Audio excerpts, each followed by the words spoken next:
Chapter 141, The Fight for the Position of Vice Prefect. William was praising himself for thinking of such an amazing strategy in order to deal with the bastards who dared to challenge his authority. HMP. Since you dare to fight, then you should be prepared for the consequences. William laughed inside his heart as he watched Drake's and Spencer's faces turn red from anger. Honored instructors, I know that this might be sudden, but can you allow this fight to happen? William asked. I need to fill up the other positions so that the management of the first years will go smoothly. I will allow it, Grant said with amusement. Let's go to the Colosseum. Since it is another battle royale, it will be the best place to hold the competition. Drake and Spencer were cursing William internally.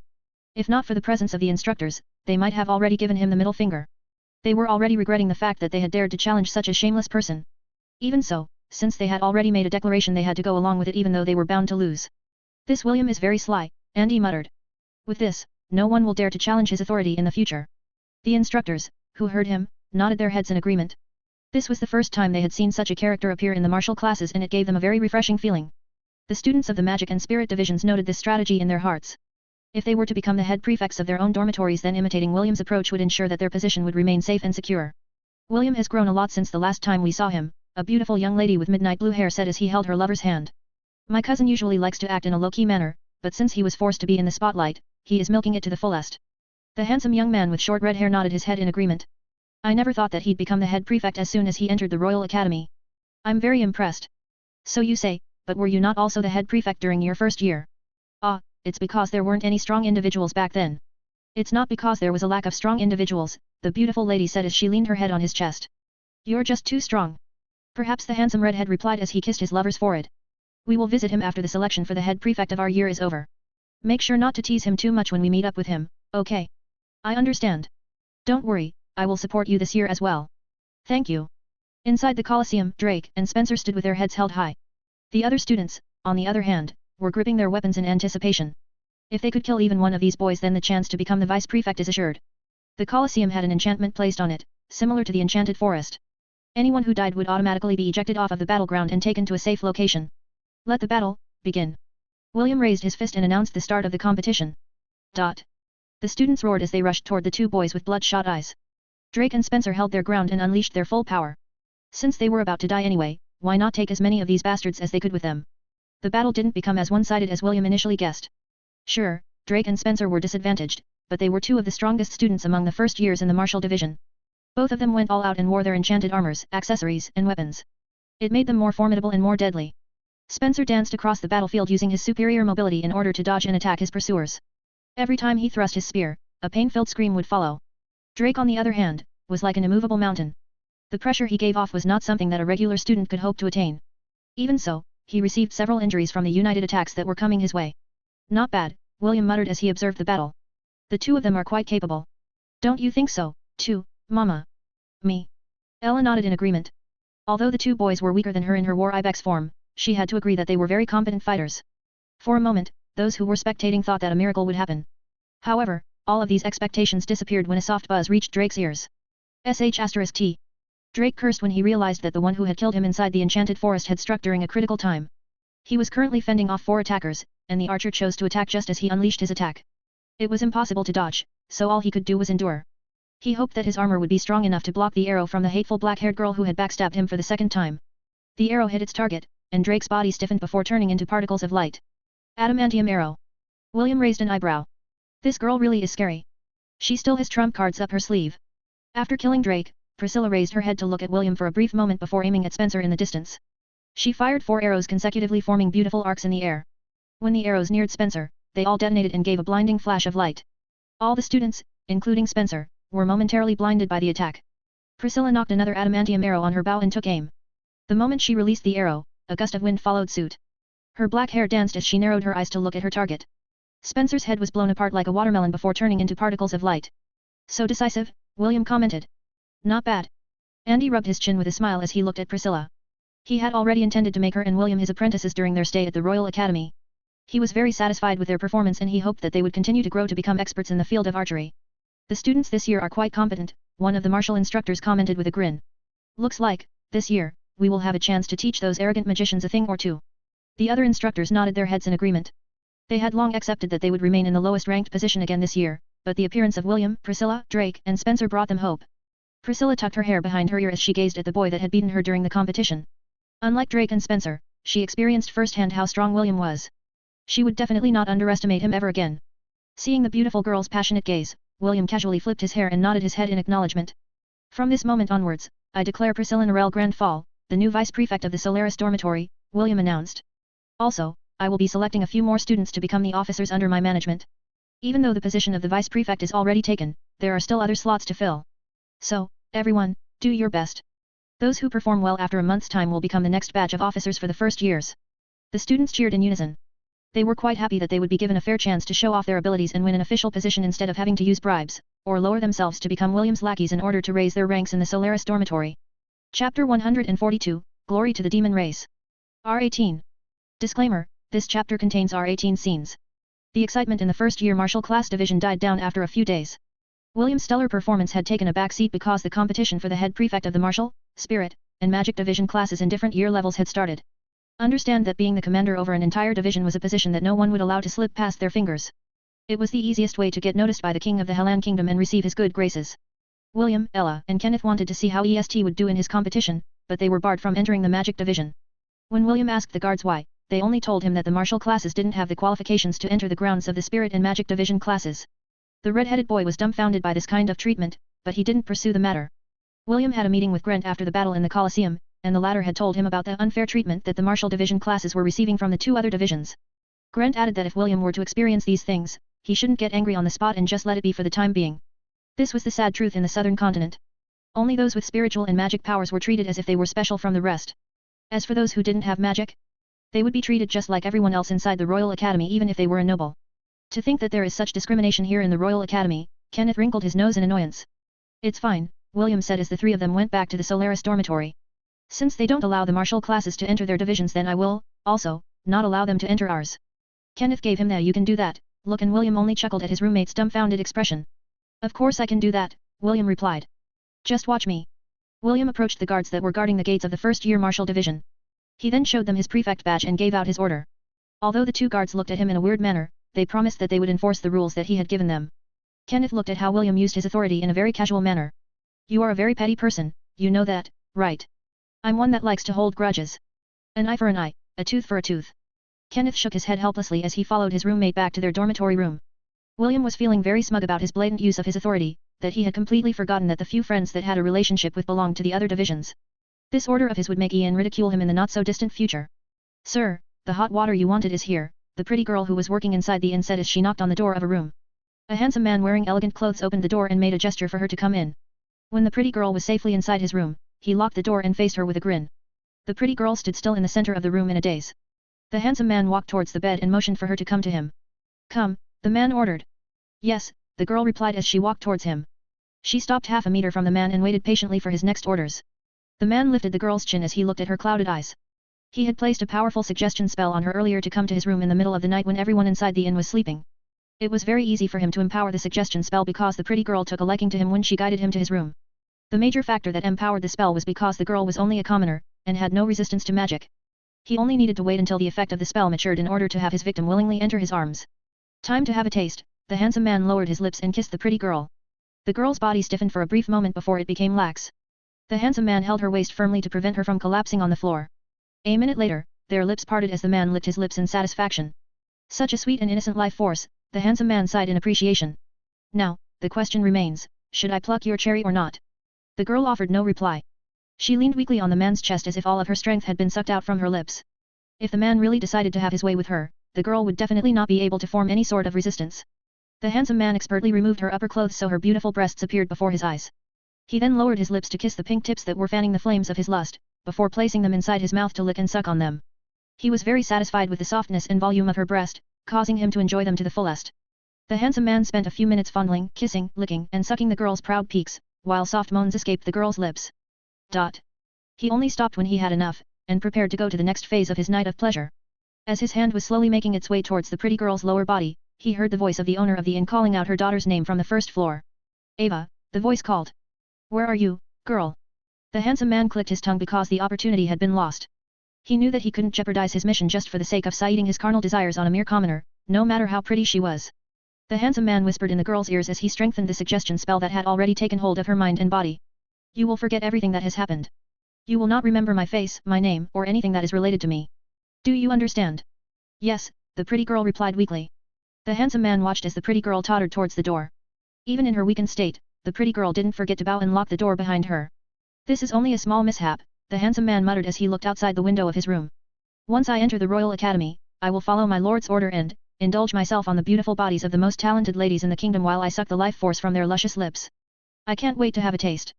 The man grinned as he held back the laughter inside his chest. Glory to the demon race. Chapter 143, Inner Circle of Friends. 2 days passed and the head prefects of the different divisions had emerged victorious from their competitions. William was pleasantly surprised when he received the list of the new head prefects. EST had successfully become the head prefect for the magic division of the first-year students. However, William's surprise didn't end there. The name that appeared for the 4th year of the magic division was a name that he knew too well. Matthew von Ainsworth, head prefect of the magic class division, 4th year.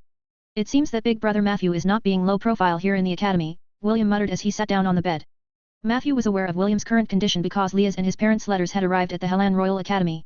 His parents, Mordred and Anna, asked Matthew to look after his cousin and make sure to keep his secret safe while he explored the world outside of Lont. William and Matthew had a very good relationship, and both of them treated each other as a real brother instead of a cousin. With that said, William was very happy that he could hug his big brother's thighs if push came to shove. In regards to the way the martial classes were being treated by the other divisions, William couldn't think of a good plan to reverse the current situation. All he could do was to ensure that the people under his wing would perform well and put the arrogant spirit and magic divisions back in their rightful place. At the end of the day, it all comes down to strength, William sighed as he closed the document in his hand. Master was right. Those who have the bigger fist dictate the rules. The weak can only nod their heads in submission or perish in the aftermath. The survival of the fittest, or the law of the jungle, was the most basic law that those who could wield power followed. William understood this concept, but he didn't like it.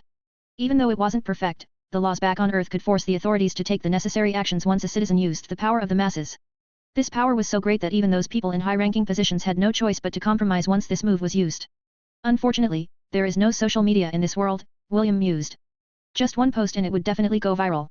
Ella rested her head on William's lap, and the boy unconsciously patted her head. This was the scene that Kenneth saw when he entered the room after checking out the latest news of the other divisions. Kenneth grinned as he approached William and tapped his shoulder. There are people looking for you outside the gates. They can't come in because a certain someone prevented them from doing so. People looking for me. William frowned. Do you know them? I only know 3 of them, Kenneth replied. EST, Ian, and Isaac. Also, there are 2 more people.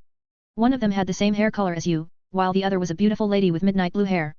Ella lifted her head from William's lap because she recognized the 2 people that Kenneth had described. Me. Yes, Mama.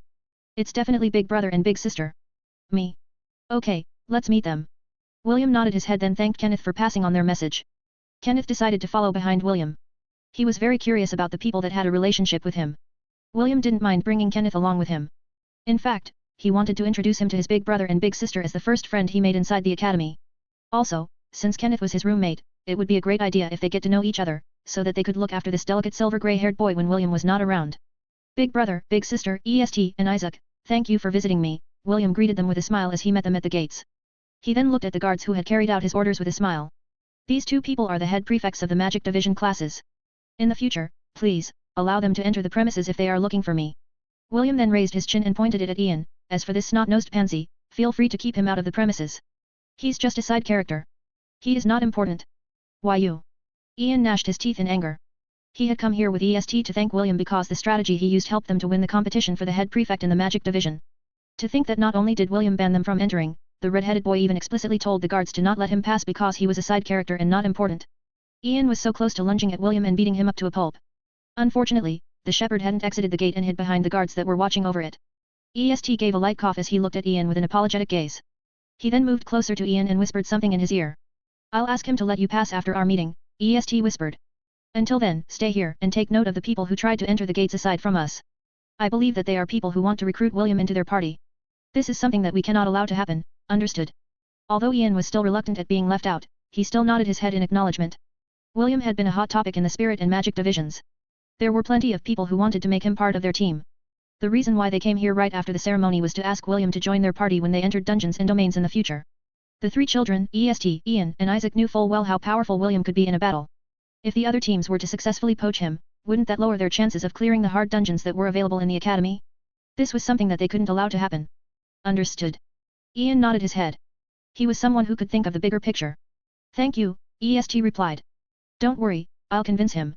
Just make sure to stop butting heads with him after I succeed in the negotiations. Okay. Ian sighed. There was nothing he could do, but accept the fact that William was no longer an ordinary student that he could bully. He was the head prefect of a division, which meant that he had to give him some face in front of the public. Matthew and Leah were talking to William, but they were also paying close attention to EST and the twins that were always around him.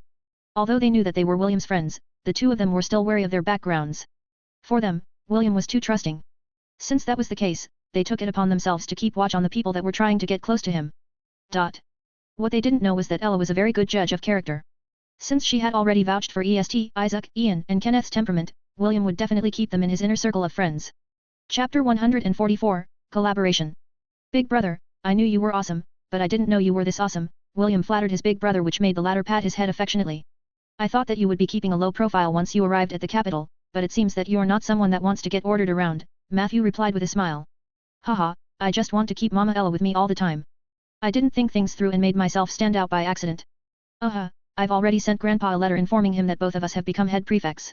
I'm sure that he'll be laughing out loud once he reads it. He will definitely not keep silent about it and brag about it to his friends and acquaintances. Yikes.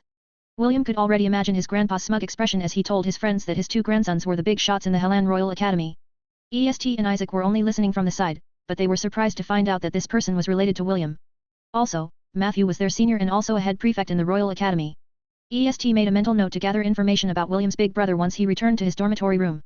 Ah, big sister Leah, you've grown more beautiful since the last time I saw you, William complimented his big sister. He then glanced at his big brother and gave him a knowing smile. Big brother, if you don't keep watch over big sister, several bees will be attracted to her. Don't worry, even if they come in swarms, I'll just burn them all to the ground, Matthew answered with confidence. In the years that the two of them had stayed in the academy, several students, from different grades, would always confess their feelings to Leah. This was another reason why Matthew did his best to become the head prefect, so he could protect his fiancée from these obnoxious bugs. Yes. Leah became his fiancée after her father, Sabas, and his grandpa James, helped with the matchmaking. The two of them would get married at the end of their 4th year at the Royal Academy once they returned to Lant. If not for the fact that the two were truly in love with each other, Sabas might have convinced his daughter otherwise. Your way with words has greatly improved over the years, little Will. Leah teased. There are many in our department who have found you to their liking. Should I play matchmaker for you? Your big sister knows a lot of beautiful ladies. You can't. EST wasn't able to stop himself from voicing his protest out loud. When he realized what he had done, his face immediately flushed in embarrassment. William was surprised by EST's sudden outburst, but he just smiled and winked at his big sister Leah. Big sister, I'm not in a hurry to find a girlfriend right now, William replied. I came here, to the Royal Academy, to learn things, not to form a romantic relationship with anyone. Oh. Leah raised an eyebrow. Well, if you change your mind, you know where to find me. Big sister, if possible, introduce me to them some other time. I thought you didn't come here to form romantic relationships with anyone. Forming a romantic relationship and forming connections are two different things, William argued. It is best to know a lot of people so that you know who to talk to in case you need to ask for a favor. All right. Leah nodded her head in understanding. I'll introduce you to them when you're not too busy with your duties.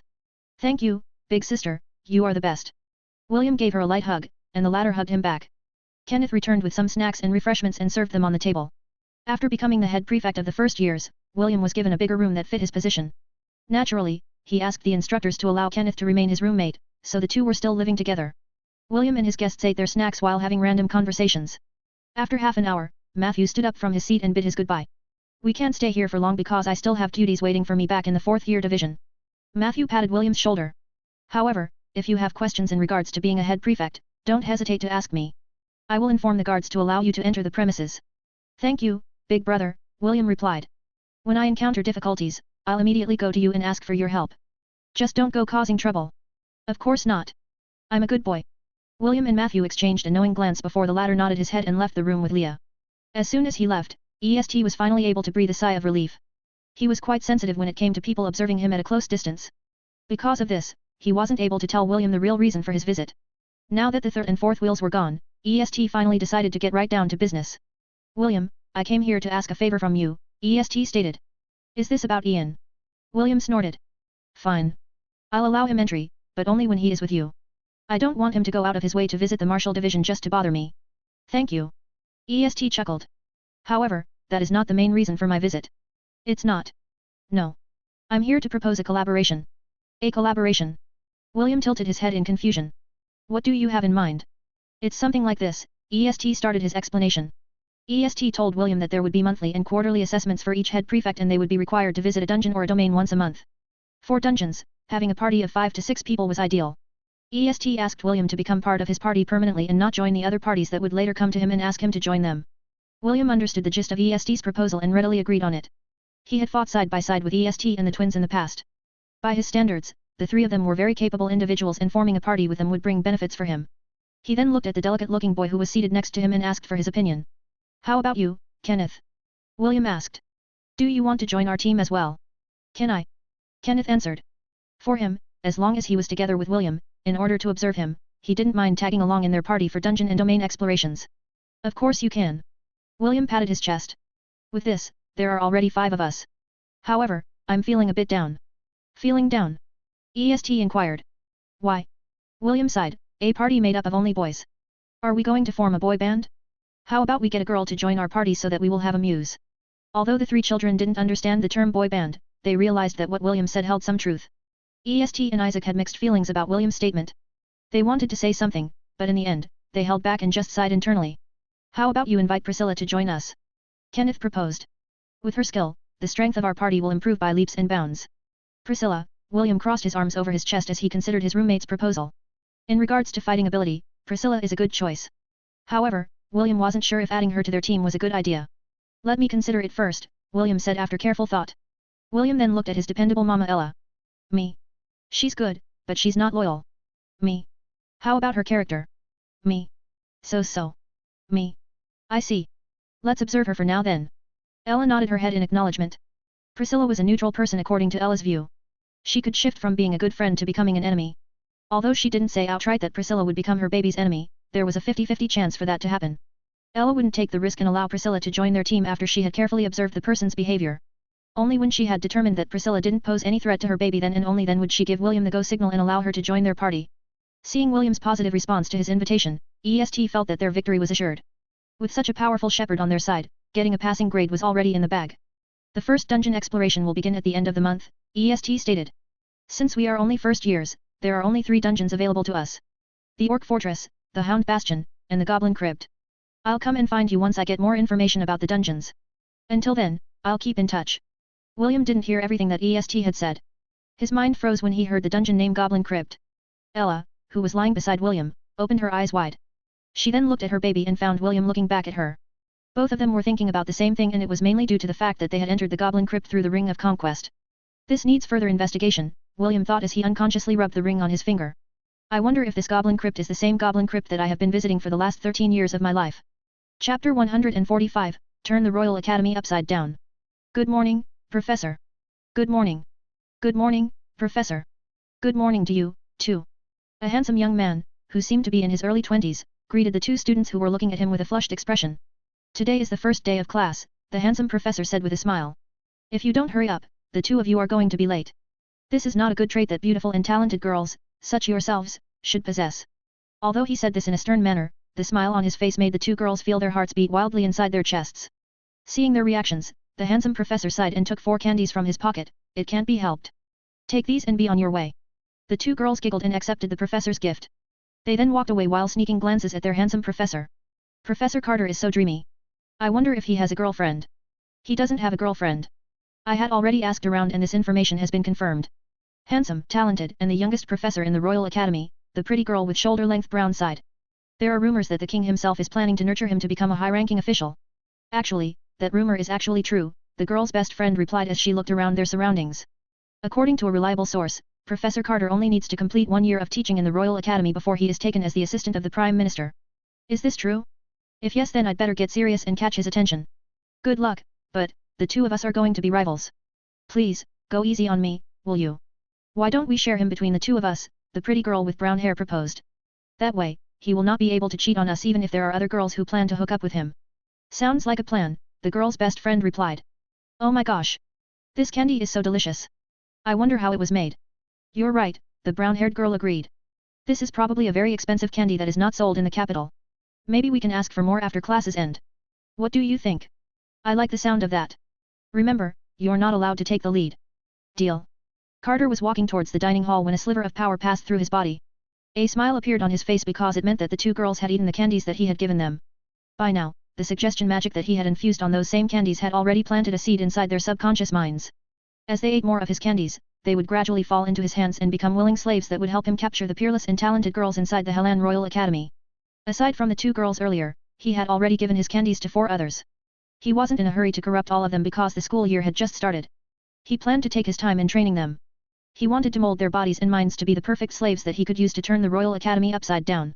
William and Kenneth had arrived at the dining hall after taking a shower inside their dormitory room. The other students who had followed William in their training were, surprisingly, sharing the same table with them. Priscilla was seated across from William and Kenneth as she ate her sandwich in peace. Since she was the vice prefect of the first years, it was only natural for her to be seen with William. However, what the shepherd didn't understand was that, aside from her, Spencer, Drake, and the boy named Conrad, along with his lackeys were seated at the same table as him. Just like Priscilla, Spencer and Drake were seated across William, while Conrad sat beside him. William didn't say anything, because although it was odd, all of them were in the same school year. Since he couldn't reserve the entire table as his own, having people with familiar faces around him was the next best thing. Head Prefect. You said that in a month's time, you will choose the new batch of officers, isn't that right? Drake asked. Yes, William replied with a smile. Are you interested? Very interested. Then you have to do your best. I will only pick capable individuals, William stated. However, the way you are now, you won't qualify for any position I have in mind. Why? Drake inquired. I am confident in my strength. The other students who were eating inside the dining hall perked their ears to listen to their conversation. Earlier, the dining hall was still noisy, but now, only the sounds of utensils moving could be heard. Strength alone doesn't win battles, William answered. I already mentioned this in my speech when I became head prefect. Besides, individual battles are going to be rare starting from this point onwards. If you want to have a position, you must learn to cooperate in group battles. Matthew had already given William some pointers on how to be a good head prefect. As someone who had held the position for 4 straight years, Matthew was well aware of how difficult it was to maintain his position. Because of this, he didn't skimp on anything and told William exactly what he needed to do in order to succeed. Are you talking about the inter-division battles? Spencer asked. Yes and no, William replied as he drank his fruit juice. Aside from the battle against other divisions, we are also required to complete missions from the academy. Although you can do these missions alone, it will be faster if you do it with a group of people. Think of this as a form of training. But forming teams is only for the weak, Drake mumbled. I want to be like the sword saint who protects the borders of the Helan kingdom. With him alone, the armies of the other 4 kingdoms dare not enter our territory. I want that kind of power. William patted Drake's shoulder and said good luck. He was not against the notion of walking the lonely path towards the peak of the mortal realm. In fact, this was the path that William initially decided to take when he was born in this world. However, he was not meant to travel that lonely path. In this lifetime, he had his mama Ella, and 13 other goats who were willing to fight by his side. With such a loving family backing him up, how could he possibly abandon them and move forward on his own? Head Prefect, do you want to form a team with us for the upcoming dungeon exploration? Conrad asked.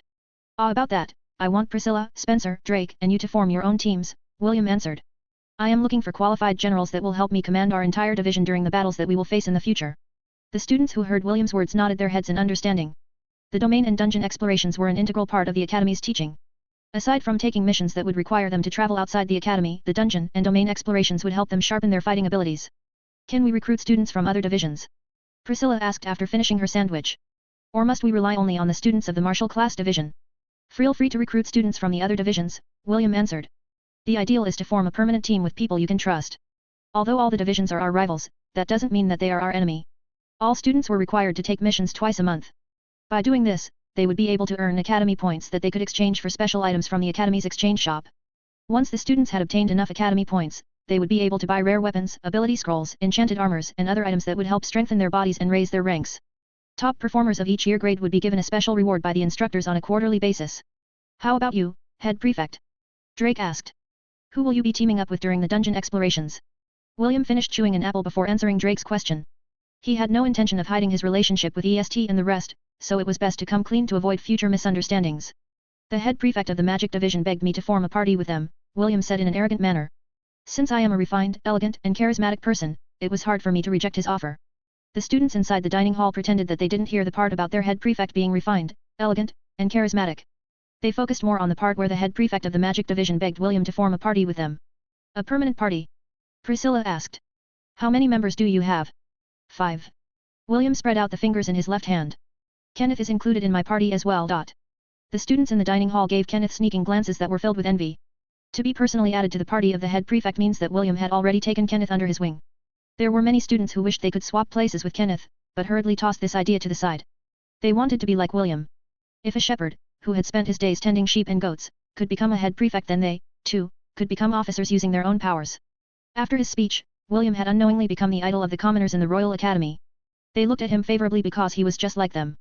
A common person who rose through the ranks due to his hard work. William was feeling smug because everyone was seriously listening to his every word. This had never happened to him before, and it was usually he who needed to listen to others in a serious manner. The shepherd enjoyed this moment of happiness, unaware that he would be caught inside the storm that was brewing inside the Royal Academy. Chapter 146, Don't Hold Back and Crush Them. 2 weeks had passed and William finally got used to his daily life in the academy. The lessons were very informative, especially the class that described the wild spirit beasts that roamed around the southern continent. William took these lessons seriously. He memorized the safe way on how to fight against these beasts as well as their weaknesses. Since he had no powers right now, knowing this kind of information would be beneficial for him. Today, Grant took the first years to the Colosseum in order to teach them the proper way to fight mages. All the first years lined up in a row while Grant and Andy looked at them with serious expressions on their faces. Do any of you know how to effectively fight against mages? Andy asked. Spencer raised his hand and stepped forward. Sir, the best way to fight mages is to get close to them. Once you engage them in close combat, most mages will start to panic. Once that happens, it will be easy to neutralize them. Andy smiled. He didn't agree nor disagree with Spencer's answer. While it is indeed true that fighting mages in close combat will help you defeat them, this is not always the case, Andy answered. Only people who are confident with their close combat skills will be able to pull it off. Anyone else have an answer? Priscilla raised her hand and gave her opinion about the matter. The spells of mages have an effective range. Even if they cast powerful spells, they will disappear once they reach a certain distance. Andy smiled and nodded his head. A textbook answer, but only those who are proficient with their archery skills will be able to say these things. Is there anyone else who can give me an answer? Andy's gaze landed on William, who had his eyes closed while caressing the side of the Angorian goat beside him. William, what do you think? Andy asked. How can a martial fighter fight against a mage? William opened his eyes as he looked at Andy with a smile. The answer to this question is really simple, William replied. It will depend on certain conditions and the ability of the one who is fighting against the mage. There is no clear-cut answer on how to fight mages, but as martial fighters, you must consider everything, including the weather, the terrain, and even the mentality of your opponent. If you think that you have no chance of winning, then you should just run and escape. William smirked and added a few more words. If you think that running away is shameful, you can just pay them back once you become a saint. By then, even archmages would have to think twice when fighting against you. Grant clapped his hands. Good answer. Physically, mages are at a disadvantage because they rely more on their magic power, compared to their physical prowess. However, don't forget, there are mages who are proficient in wielding weapons too. Magic swordsmen, bat-lemages, and the likes are good examples of magicians who can fight in close quarters with an expert fighter. In short, the one who is going to win is the one with more battle experience. Once you've become proficient in fighting mages, you will learn a few tricks on how to neutralize their strong offensive magical powers. Grant gave everyone an encouraging smile as he looked at the other side of the stadium. Today, we are having a joint class with the first-year Magic Division classes. This is a good opportunity for all of you to learn how to fight against mages, and they in turn, will learn how to fight against martial fighters. Make sure to open your eyes and learn from this experience. It is not every day that we can use terrain like the Colosseum to fight in a real battle against mages. Just as Grant finished his speech, the Magic Class Division, led by EST, entered the stadium. The haughty mages looked at the warriors of the martial class with arrogant expressions. Some of the students of the martial class frowned, but they didn't say anything and simply watched them from a distance. It had been a widely accepted rule that magicians would always be superior to those who didn't have the ability to wield magic. Today, you are going to learn how to fight against fighters, Layla explained. This is a joint class with the martial classes, so make sure to observe them carefully. Although they don't have magic powers, that doesn't necessarily mean that they are pushovers. Remember, a single arrow can end your life if you are not careful. Don't worry, Professor Layla, a handsome boy, who seemed to be a noble, said as he flicked his hair with confidence. As one of the generals of the Magic Division, I'll show you how to handle these small fries. I'll be looking at your performance then, Sir Edward, Layla said with a smile. However, her smile never reached her eyes. She was someone who hated arrogant nobles the most. You can count on me, Professor. Edward gazed at the martial class as if he was looking at a bunch of bugs that he could easily crush under his foot. Edward Yol Eric. Grade S talent in magic, and second son of Marquis Eric, EST thought. According to the information, he is the most promising among the first years when it comes to magic affinity. EST, Ian, and Isaac, only had grade A affinity to magic. Compared to them, Edward was a level higher and his family had gone all out to give him the necessary resources in order to pave the way for a future archmage. Let's see what you can do. EST smiled. He wanted to see just how capable his second-in-command was. Honestly, EST was hoping that the one who would get to fight Edward was William. Although the latter's power had been sealed, EST wanted to see just how much he had grown over the few years that they hadn't seen each other. A few minutes later, Grant, Layla, and Andy met at the center of the Colosseum and exchanged pleasantries. Looks like you're not having it easy, Layla, Grant teased. You're starting to look your age. You better apply your night cream before going to sleep. Layla sighed and nodded. These brats will be the death of me. I hope your students can bring them down a peg, so they will understand that they are not the center of the universe. Oi, you're supposed to side with your students, Andy reprimanded her. Are you sure you want your own class to suffer a loss? It might reflect badly on you as their teacher. Don't worry. Even if that really happens, so what? Layla replied. I can simply say, aren't you ashamed that you got beaten up by the same magicless warriors you ridicule every day? As long as I say that, everyone will shut their traps and just focus on their magic training. Grant and Andy shared a knowing glance and shook their heads helplessly. Layla was quite brutal to her students, but this was the right way to curb their arrogance while they were still young. Of course, they were also worried about their own students because magicians were not pushovers. Let's just make this a challenge match, Layla proposed. We will take turns in challenging each other. You guys can start first. Okay. Grant nodded. This sounds like a good plan. The three instructors returned to their respective divisions and explained the rules of the exchange of pointers. Both sides could choose to fight one-on-one, or in a group battle. Just like what happened when the martial class elected their vice prefect, the magic formation inside the Colosseum would prevent anyone from dying. With this assurance, both sides would be able to unleash their full power without worrying about their opponent's safety. We will be the first one to challenge them, Grant said with a serious expression. Who wants to take the first victory for our martial class? Me. No. I will do it. Step back, I'll handle this. Drake, Spencer, and Conrad were itching to teach the mages a lesson or two about fighting strong fighters like them. Everyone was getting heated up, and even Grant was starting to have a headache about who to choose. It was then that a lazy voice spoke out and gave out an order. Priscilla, you will fight first, William ordered. Don't hold back, and crush them. Since the head prefect had spoken, everyone reluctantly stepped back and stared at the beautiful girl carrying a bow behind her back. They had recognized Priscilla's strength during the vice prefect competition, so none of them thought that William's decision was out of place. Priscilla didn't say anything and stepped forward. She then looked at the magic class division and issued a challenge. My name is Priscilla Norel Grandfall, Priscilla declared. I am the vice prefect of the Solaris Martial Division. I would like to challenge the vice prefect of the magic division. Edward grinned when he saw the beautiful girl who had dared to challenge him. He then swaggered forward and gave Priscilla a smirk. I guess the martial class is not lacking in beautiful girls. Since you dared to challenge me, how about we make a little bet? If I win, you will become my subordinate. Don't worry, I will treat you really well. What do you say? Priscilla sneered as he gazed at the handsome blonde-haired boy in front of her. I don't mind. But, if I win, you will become my subordinate. What do you say? Ha! You've got guts. Edward grinned. Very well. I accept your condition. Let everyone here be a witness. After making his declaration, Edward took out a golden magic staff from his storage ring. It looked so cool and amazing that William was very tempted to touch it and see if he would be able to learn a new job class from it. Priscilla held the bow in her hand and gazed fearlessly at the arrogant boy in front of her. With a glance, everyone could tell that she was not the least bit nervous about the bet they had just made. William smirked when he saw the scene. Although Priscilla lost to him, he was sure that the girl still hadn't used all of her hidden aces during their battle. William and EST exchanged a glance and smiled at each other. This was not only a contest between their divisions. This was a fight between the two of them as well. Chapter 147, Might Over Magic Part 1. Edward appraised the beautiful girl in front of him from head to toe. He really liked Priscilla's beauty and the cold and fearless gaze that she was giving him.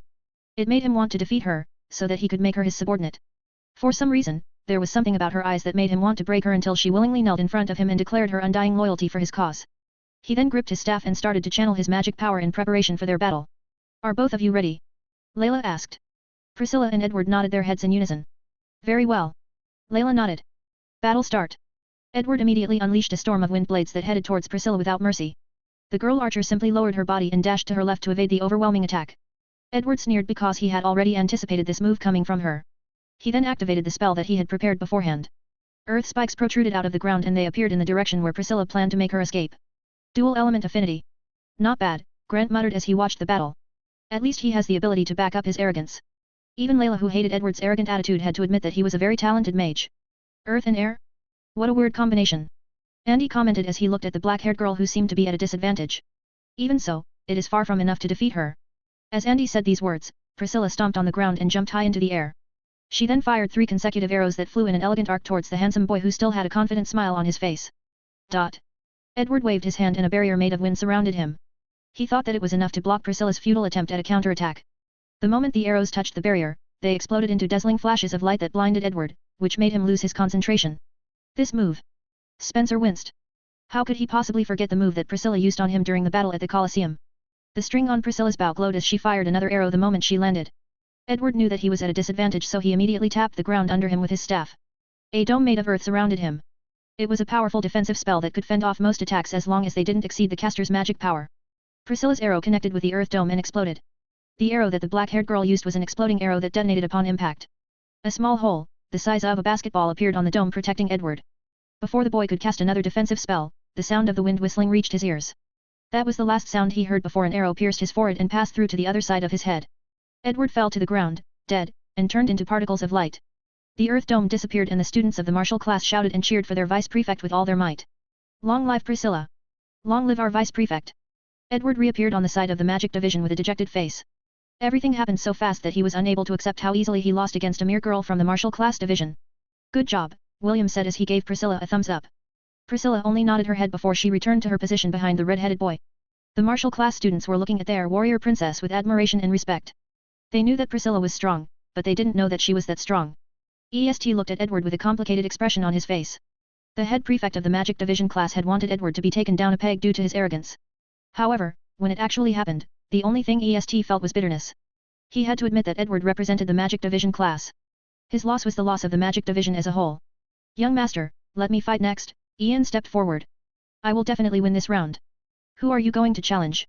EST asked without looking back at his loyal retainer. The moment Ian spoke up, he already knew who Ian wanted to fight in the martial class. I'll fight William, Ian answered with a serious expression. Believe in me, young master. I can defeat him. Are you sure about that? This time, EST turned his head to look at Ian's eyes. How confident are you in defeating him? The seriousness in EST's eyes made Ian unconsciously take a step back. William's bickering buddy wanted to say that he had a 100% assurance that he could win the battle against William. But, he knew that this was not the case. William's strength lay in his unpredictability. Even Ian had to acknowledge that even if he used his full powers, he wouldn't be able to accomplish the things that William had done in the past. Ian couldn't possibly defeat a ruler of the forest which was said to be, at the very least, in the middle tier of the grade B threat rankings. I will do my best. Ian gritted his teeth and answered. EST shook his head and faced the students of the magic division. It is now our turn to issue a challenge. Who among you wants to fight? I will fight. A girl with long blonde hair that reached down to her waist walked forward. She was one of the most beautiful girls among the first years in the magic division. Priscilla might be called as the warrior princess in the martial division class, but this beautiful blonde girl also held a title in the magic division. She was the steel princess that was said to be impregnable. A/N, men of culture, please, behave yourselves. I will secure victory for our division, the beautiful girl stated. EST nodded his head. Do your best, Wendy. Don't worry, head prefect. Leave everything to me, Wendy declared, but everyone could see that her cheeks had flushed a beet red while she talked to EST. In order to prevent anyone from seeing her expression, she hurriedly walked towards the center of the Colosseum as she steadied her breathing. When she arrived at her destination, she had already regained her calm. Her eyes landed on the handsome boy in the martial class who was also staring back at her. Big brother, come, Wendy said as she summoned a spear in her hand. Show me how much you have improved after you ran away from home. Looks like it's my turn to fight. William raised his chin in an arrogant manner as he took a step forward to fight the beauty that was waiting at the center of the Colosseum.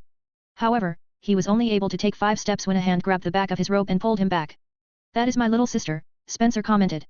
I am her twin and she is calling out to me, not you, head prefect. What? You are that beautiful girl's big brother. William eyed Spencer from head to toe. You don't look alike. Several students of the martial class also nodded their heads in agreement to William's words. Although Spencer was cool looking, the girl's beauty was at least 2 levels above him. I've been hearing that all my life. Spencer sighed as he stepped forward. Head prefect, I apologize in advance. William nodded his head in understanding. Don't worry. Do what you have to do. Thank you. Introduce me to your little sister later. No. Spencer stared at the face of his twin, whom he hadn't seen for half a year. It had been that long since he ran away from home because he wasn't able to tolerate the ridicule from his relatives. Since he couldn't fight them due to his father's position, he chose to run away in order to prevent both sides from having a confrontation. Have you been well, Wendy? Spencer asked. No, Wendy answered. You shouldn't have run away, big brother. It only made uncle and auntie more arrogant. Let them be arrogant. Spencer closed his eyes as if to push the negative thoughts to the back of his mind. That is the only thing they can do. They wouldn't dare to escalate things, or else they would not be able to handle the consequences. Even so, they still irritate me. Wendy gnashed her teeth in anger. The hands that were holding her spear were trembling due to the rage she was feeling in her heart. Since you already called me out, let's just fight. Spencer opened his eyes and summoned his own spear. Come show me if you have gotten stronger since the last time I saw you. Wendy's blue eyes turned light red as she circulated the magic power inside her body. The blade of her spear enlarged. Instead of a spear, Wendy seemed to be holding a giant curved dagger in her hands. Big brother, I will fight seriously. You'd better not hold back. Enough talk. Let's fight. Spencer spun the spear in his hand as he took a fighting stance. Both combatants stared at each other as they waited for Layla to declare the start of their battle. Are both of you ready? Layla asked. Yes. Ready. Layla nodded and raised her hand. Battle start. Chapter 148, Might Over Magic Part 2. When Layla announced the start of the battle, the first thing that Spencer did was to take a few steps backwards. The students of the martial class didn't understand why he acted this way. However, they soon found out the reason for their representative's actions. Several 2-meter-tall steel spikes protruded in a straight line from the place where Spencer stood a while ago. Slaughter domain! Wendy shouted as she stabbed her spear towards the ground. Her magical power exploded and hundreds of steel spikes appeared all over the Colosseum. It wouldn't be an exaggeration to say that the entire battleground was similar to the back of a porcupine that had all its quills standing up. Spencer found himself inside a steel forest with no path to advance nor retreat. This was not the first time that Wendy had used this move against him, but, back then, she didn't intend to hurt him. Now it was different. Spencer could feel the pent-up anger in his twin sister's words earlier and knew that she wanted to vent her frustrations on him. Even though Spencer was quite a capable fighter, he really couldn't find it in his heart to hurt his little sister. The cool-looking boy channeled his strength into his spear and spun it around him, creating a whirling storm. The steel around him was sliced off like bamboo poles as he advanced towards his sister, who was looking at him from the center of the Colosseum. Wendy jabbed the spear in her hand in her big brother's direction and the slaughter domain answered her call. The steel spikes shot out from the ground and rained down on Spencer like a hail of arrows. Spencer roared and spun his spear in front of him to deflect the incoming barrage. Tinkling sounds could be heard as Spencer's spear deflected the downpour of steel spikes that seemed to be unending. It was then that he heard a mighty roar as the steel that he had deflected flew up into the air to form a blade liger. She's really going all out. Spencer thought as he gritted his teeth. The blade liger roared once more before charging towards him with a vengeance. It was over 4 meters tall and each part of it was as deadly as Wendy's eyes, who were looking at him with the intention to kill. Good thing, I don't have a little sister. William gulped as he watched the scene unfold. Mama, our little Eve is a good girl, right? She won't do these kinds of things to me when she grows up, right? Me. Phew. I better send her some candies in our next package headed for Lant. Me. Spencer did his best to resist the attacks of the steel rain and the blade liger, but it was to no avail. Actually, it was not impossible to win the battle. However, he would have to force himself to kill his little sister. This was something that Spencer couldn't do even if there was an enchantment inside the Colosseum. Soon, the steel spears embedded themselves inside his body. Spencer did his best to protect his vitals as he fended off the persistent attack of the blade liger. William sighed as he closed his eyes. The cool-looking boy had already apologized to him. Spencer had no intention of winning the battle. His purpose in accepting the challenge was to endure his little sister's hatred and try to ease her heartache. Me.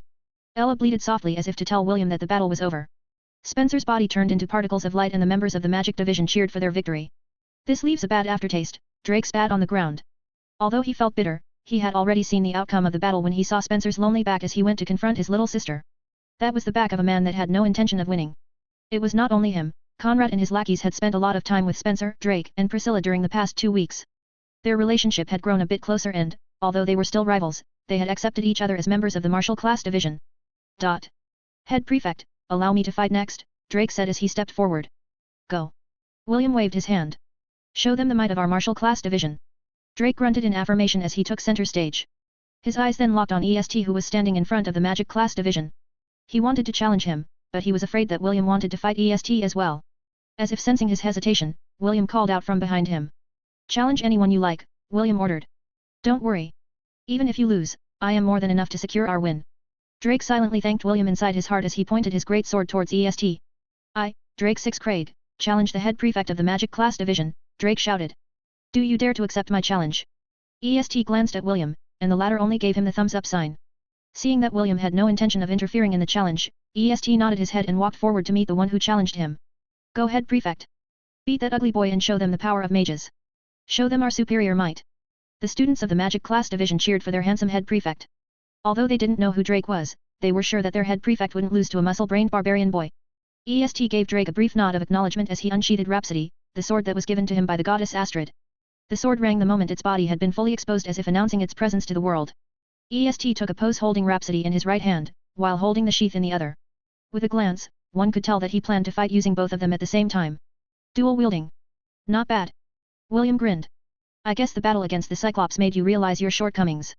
This is gonna be good. William focused his attention on the battle that was about to take place. It had been 4 years since he last saw EST fight and he was hoping that his first friend outside of Lant had grown stronger.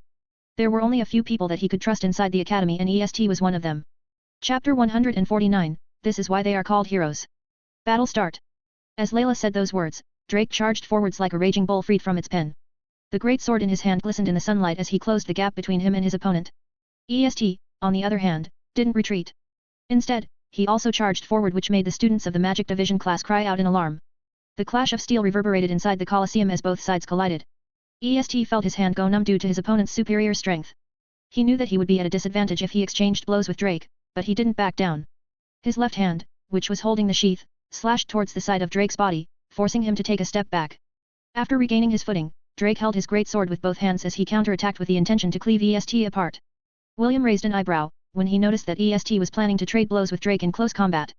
A humming sound reached everyone's ears as the sword in EST's hand started to glow. EST's unwavering gaze never left his opponent as the sword in his hand buzzed in anticipation.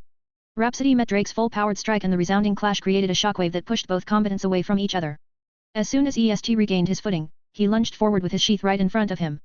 Drake took a while to recover from the clash. A part of him couldn't accept that his full-powered attack was brushed off so easily, but he knew that he was fighting against a magic swordsman, so this was not surprising. I guess I have to get serious, Drake thought as he gripped the great sword in his hand. Gathering his strength, a burst of red light exploded from his body. He then pressed a hand on the back of his sword before cleaving the space in front of him. EST's sixth sense screamed of danger as he hurriedly jumped to the side to dodge whatever invisible attack was headed his way. The ground beside him exploded, sending soil and grass flying in every direction. When the dust cleared up, a 6-meter crater appeared where EST stood a while ago. EST didn't bother to look at the scale of Drake's attack for an extended time, because his opponent was not finished yet. Drake waved the great sword in his hands like a fly swatter. EST had to concentrate in order to avoid Drake's powerful attacks.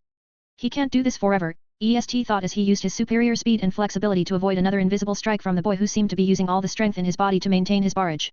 Wow, what a scary kid, Layla praised as she eyed Drake with a smile. How old is he? How is he able to use the initial stages of sword aura and sword intent at such a young age? He's 16 this year, Grant answered. I believe that his master trained him in the mountains for 2 years, so he was late in enrolling at the academy. He didn't use this when fighting against Priscilla, William thought as he looked at the older boy who was hell-bent on winning against EST. I guess this is one of his trump cards. It seems that Spencer's loss angered him, and he's now going all out. Drake wasn't just attacking randomly. He was carefully observing EST's reactions as he continued his barrage of attacks. His sword aura only lasted for 3 minutes, so he was preparing to unleash his true strike at the perfect moment. EST gritted his teeth as he was forced to jump into the air to avoid Drake's latest strike since it gave him no room to maneuver. Seeing his opponent jump into the air, Drake prepared to unleash the coup de grace that would end their battle. Sky-shattering strike. Drake roared as he unleashed every bit of his strength into this final move. An image of a 5-meter red lion appeared in front of him and roared. It then changed into a ray of crimson light that shot towards EST who was still in mid-air. Ironically, EST was also thinking of the same thing. When he jumped into the air, he was already in the process of unleashing one of his strongest blade skills. A golden aura surrounded EST's sword as he, too, used his sword aura. Rhapsody buzzed in his hand as if telling its owner that it was ready anytime. Your future rests on the orders of the divine, EST said firmly as the sword aura surrounding Rhapsody grew brighter. Lay down your life to these hands of mine. Divine burst. EST shouted as he thrust his sword forward. Rhapsody unleashed a blast of golden light that shot out from its tip. The sky-shattering strike and the divine burst collided in mid-air. Both sword energies started to push against each other in a battle of supremacy between sword intents. Drake's feet skidded on the ground as he roared to empower his attack. EST, too, roared as his hair fluttered in the wind. William watched the battle with his arms crossed over his chest. He could tell that EST was very different from the boy he had met in the past. The red-headed boy understood the message that EST was trying to convey to him in this battle. 4 years ago, EST could only watch helplessly as William fought against the mountain troll. During the battle against the Cyclops, it was also William who made the ultimate sacrifice in order to help him clear the trial. Even though it didn't show in his face, deep down in his heart, EST hated himself for being weak. He hated himself for always being the one to be protected, while others suffered in his place. During the years that he hadn't seen William, he never stopped training. He did this, so that the next time he met William, he wouldn't have to depend on him to fight his battles. EST wanted to fight his own battles and use his own 2 hands to overcome any challenges that come his way. Break through it. Divine burst. EST shouted and the golden beam of light intensified. The sound of something breaking reverberated in the Colosseum as the sky-shattering strike shattered into particles of light. EST's divine burst swallowed Drake's body, and obliterated it completely. A mighty roar came from the Magic Division class as they looked at their head prefect with starstruck gazes. EST landed safely on the ground and used his sword and sheath to support his body. The cheers of the Magic Division reached his ears, but he didn't react to it. Instead, his gaze sought out the red-headed boy on the opposite side of the stadium. Happiness bubbled up in his chest when he saw William clapping his hands together while mouthing something. EST smiled. He was able to read William's lips, and it made him feel that all of his hard work had paid off. Following their head prefect, the students of the martial classes gave a round of applause to both fighters. Seeing the other side's reaction, the Magic Division decided to follow suit. They also applauded Drake's and EST's impressive performance. Even Grant, Layla, and Andy were clapping their hands together. Drake had already materialized beside William and the 16-year-old warrior sat on the grass with a dejected expression. Can't you hear it? William asked as he patted Drake's shoulder. Everyone is applauding you for your performance. Why are you feeling down? Drake didn't raise his head and simply answered, because I lost. Yes. You lost, William answered. Is this the first time that you've lost? No. Then why are you acting like it's your first time, dot. William crossed his arms over his chest as he looked at the Magic Division class. I've lost many times as well. However, that didn't stop me from moving forward. As long as you are alive, you will have plenty of opportunities to lose. You will have plenty of opportunities to learn from those losses. Did you know? The boy you fought earlier has also suffered losses in the past. However, despite those losses, he didn't stop moving forward. William started to walk towards the center of the arena. However, he stopped as if he had forgotten to tell his class something important. He then faced the students of the martial class who were looking at him with a serious expression. No matter how strong the enemy is, a hero can't choose their opponent, William said in a firm manner. This is why they are called heroes. EST, who was standing in front of the magic class division, smiled when he heard William's words. He had said the same thing to him 4 years ago when they were facing off against the Cyclops in the Trial of Courage. The students of the martial class gazed at their head prefect who had resumed walking towards the center of the Colosseum with complicated expressions. Ella hesitated for a while before running towards her baby. William grinned when his mama appeared beside him. You want to fight with me, mama? Me? Okay, William said as he rested his hand on his mama's back. Let's show them the power of Lant. Me. Chapter 150, Valuable Lessons. I am the head prefect of the martial class division, William announced. I would like to fight a 2-on-2 battle with the magic class division. Is there anyone who wants to accept my challenge? EST turned his head to look at his 2 retainers. Ian and Isaac averted their gaze and pretended to look at the sky. The twins were not afraid to fight against William. What they were afraid of was fighting against Ella. They had seen her true form, and both knew that none of them could fight her even if they gave everything they got. They were EST's left and right-hand men, and they didn't want to lose in a bad manner in front of the magic division class. EST understood their concern. He also didn't want Ian and Isaac to fight against William because he felt that there was no chance of winning. The handsome brown-haired boy looked at the other members of the magic division who were raring to fight William and sighed inside his heart. Ignorance is truly bliss, EST thought. I wonder who I should send. While EST was deep in thought, 2 towering students stepped forward from the back of the magic division. They were the tallest and oldest members of the first years and none of the students dared to provoke them. Head Prefect. Allow us the honor of winning this battle for our division, a sturdy teenager who was almost 2 meters tall said with a confident smile plastered on his face. This will be a piece of cake. Isn't that right, bro? More like a piece of pie, a teenager replied with a smirk. It's not every day we get to step on a head prefect's head. I'm sure that this will make the 2 of us famous. Ha ha ha. EST used all his willpower not to roll his eyes at the 2 teenage twins who thought that they could easily beat William. The names of the twins were Brutus and Bruno. Both of them were 18 years old and only passed the enrollment test of the Royal Academy after failing repeatedly for 3 years. The minimum age to gain entry to the academy was 14 years old. Anyone who reached this age would be eligible to partake in the trials for enrollment. However, among the thousands of enrollees, only a few managed to pass through the gates of the Royal Academy each year. Those who failed their tests would come back again next year in order to try their luck. The academy had seen many such students, but they didn't care as long as they didn't exceed the maximum age limit of 18 years old. Priscilla and Spencer were 15, while Drake was 16. There were also a few 18-year-olds among the martial classes, so Brutus and Bruno's circumstances were not really that rare in the academy. Although they were older compared to their peers, the fact that they had managed to enroll at the academy proved that they had potential. Even if they had to attempt to enroll consecutive times before succeeding. Go. However, be careful, EST replied. The head prefect of the martial class is not a pushover. Don't worry, head prefect. Brutus smiled. My brother and I are very experienced in group battles. Have more faith in us. That's right. Bruno nodded his head. When this battle is over, the martial class won't be able to raise their heads in front of us again. The towering twins walked towards the center of the battlefield with arrogant expressions. What they didn't know was that EST, Ian, and Isaac, had already lit incense for their corpses deep inside their hearts. Brutus and Bruno stopped walking when they were only 50 meters away from William. They then summoned their staves and declared their names. I am Brutus Mac Kaiser. I am Bruno Mac Kaiser. Together we are the Twin Towers of Kaiser. Although the 2 of them only had average faces, they were by no means ugly. Their short grey hair and sharp features made them look charming in their own way. Both of them released a powerful presence that was quite common among mercenary groups. William clapped his hands in amusement as he looked at the 2 cannon fodders who were about to meet his mama's hoof and horns. Amazing. The 2 of you look so powerful. William praised. Are you perhaps the strongest in the magic division class? Brutus grinned and looked at the red-headed boy who was pleasing to his eyes. Well, I wouldn't say that we are the strongest. But, we are definitely in the top 10, Bruno finished his brother's sentence. He, too, grinned and eyed William. Boy, since we are older than you, allow me to give you some advice. What does the senior brother want to teach this humble shepherd? William inquired. He looked so refined, elegant, and charismatic, that even the arrogant twin brothers didn't want to humiliate him too much in front of the crowd. Admitting defeat at an earlier time is better than suffering from a beating, Bruno said with a I am a good person look on his face. I hope that Mr. Head Prefect will remember this during our battle. I thank senior brother Bruno for his advice, William nodded in acknowledgement. I will admit defeat when I think that there is no chance of winning. That is good, Brutus smirked. Let's have a friendly fight. Yes. Let's. William agreed. The three people smiled at each other as if they were lifelong friends who were about to have a friendly spar. Ella, who was watching this banter from the side, felt her hoof itch. She was itching to kick the two teenage boys to Kingdom Come. Are all of you ready? Layla asked. She was quite amused by the pleasantries that both sides shared before starting their battle. Yes. Me. Very well. Layla raised her hand. Battle start. Multiple stone bullets. Multiple firebolts. Although they acted carefree and arrogant, Brutus and Bruno never underestimated William. The position of head prefect could not be bought by money or influence. It was a position that could only be obtained through a competition. Since William was the head prefect of the martial class, it meant that he had the ability to back it up. The twins didn't know his capabilities, so they decided to overwhelm him by using the magic combination that they had perfected over the years. William started to run towards his right to evade the unbelievable display of magic and control from the twins whom he labeled as cannon fodders. If William still had his magic power, he would have been able to counter this attack. However, since it was sealed, he was forced to distance himself from the combined attack of his opponents. It was right at that moment when Ella made her move. Her hooves and horns glowed in a bluish hue as she charged towards Brutus like an arrow in flight.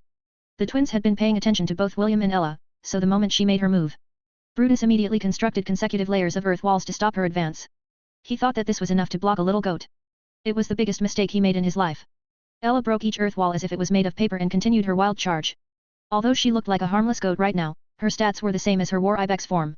Even if she couldn't use her massive horns to inflict serious damage, her current horns were more than enough to demolish everything that the twins could throw at her. The jaws of the students of the martial class and the magic class dropped down in disbelief. Some of them even rubbed their eyes in an attempt to see if they were hallucinating. Me. When Ella tore down the last earth wall, Brutus immediately stabbed his staff forward. Boulder crash. A 2-meter-tall boulder appeared in front of Brutus and flew in Ella's direction. Ella stomped her front hooves on the ground and delivered a back kick towards the boulder. Just like a volleyball ball that was hit by a powerful spike, the boulder flew back to where it came from. Gwaya. Brutus didn't expect this sudden reversal and was hit squarely in the chest by the boulder he summoned. He flew a few meters backwards, but he didn't die from the impact. However, he wished that he had died because the excruciating pain in his chest was driving him mad. Several of his ribs had been broken, and it was very painful to breathe. Bruno roared and hurled several fire lances at the goat who was only a few meters away from him. Ella nimbly dodged this attack and charged in Bruno's direction. Due to desperation, Bruno spun his staff in front of him, which created a firestorm that engulfed the goat in searing flames. This was his strongest attack and he was saving this as his trump card. He never thought that he would be forced to use this against a little goat that he had treated as mere livestock. Me. Ella's mighty voice rang out within the firestorm. Bruno didn't know how it happened, but the moment he heard the goat's bleating, his whole body was blown away from where he stood. The firestorm disappeared, and the image of a white and fluffy goat appeared in front of everyone. Looking at her coat, that was still as white as snow, made everyone realize that the firestorm practically did nothing to her. While everyone was looking at her in disbelief, Ella opened her mouth and shot a ball of light, the size of a basketball ball, towards Bruno who had fallen on the ground. This was Ella's range skill benevolent shot. This was the move she had used earlier in order to counter the firestorm that was headed in her direction. Due to its holy properties, it prevented the flames from advancing towards Ella. The energy ball hit Bruno and immediately turned him into particles of light. Ella shot another benevolent shot, this time, it was aimed at Brutus. Just like what happened to his twin, Brutus turned into particles of light, which meant that the victors of this battle were none other than William and Ella. What a hard battle, William declared as he casually walked towards his mama Ella. Fortunately, my mama is very strong. Good job, mama. Me. William caressed his mama's neck as the latter closed her eyes in satisfaction. The members of the magic class and martial class didn't know how to react to the battle that just ended. The one who disposed of both combatants was Ella, while William only ran around to avoid getting hit.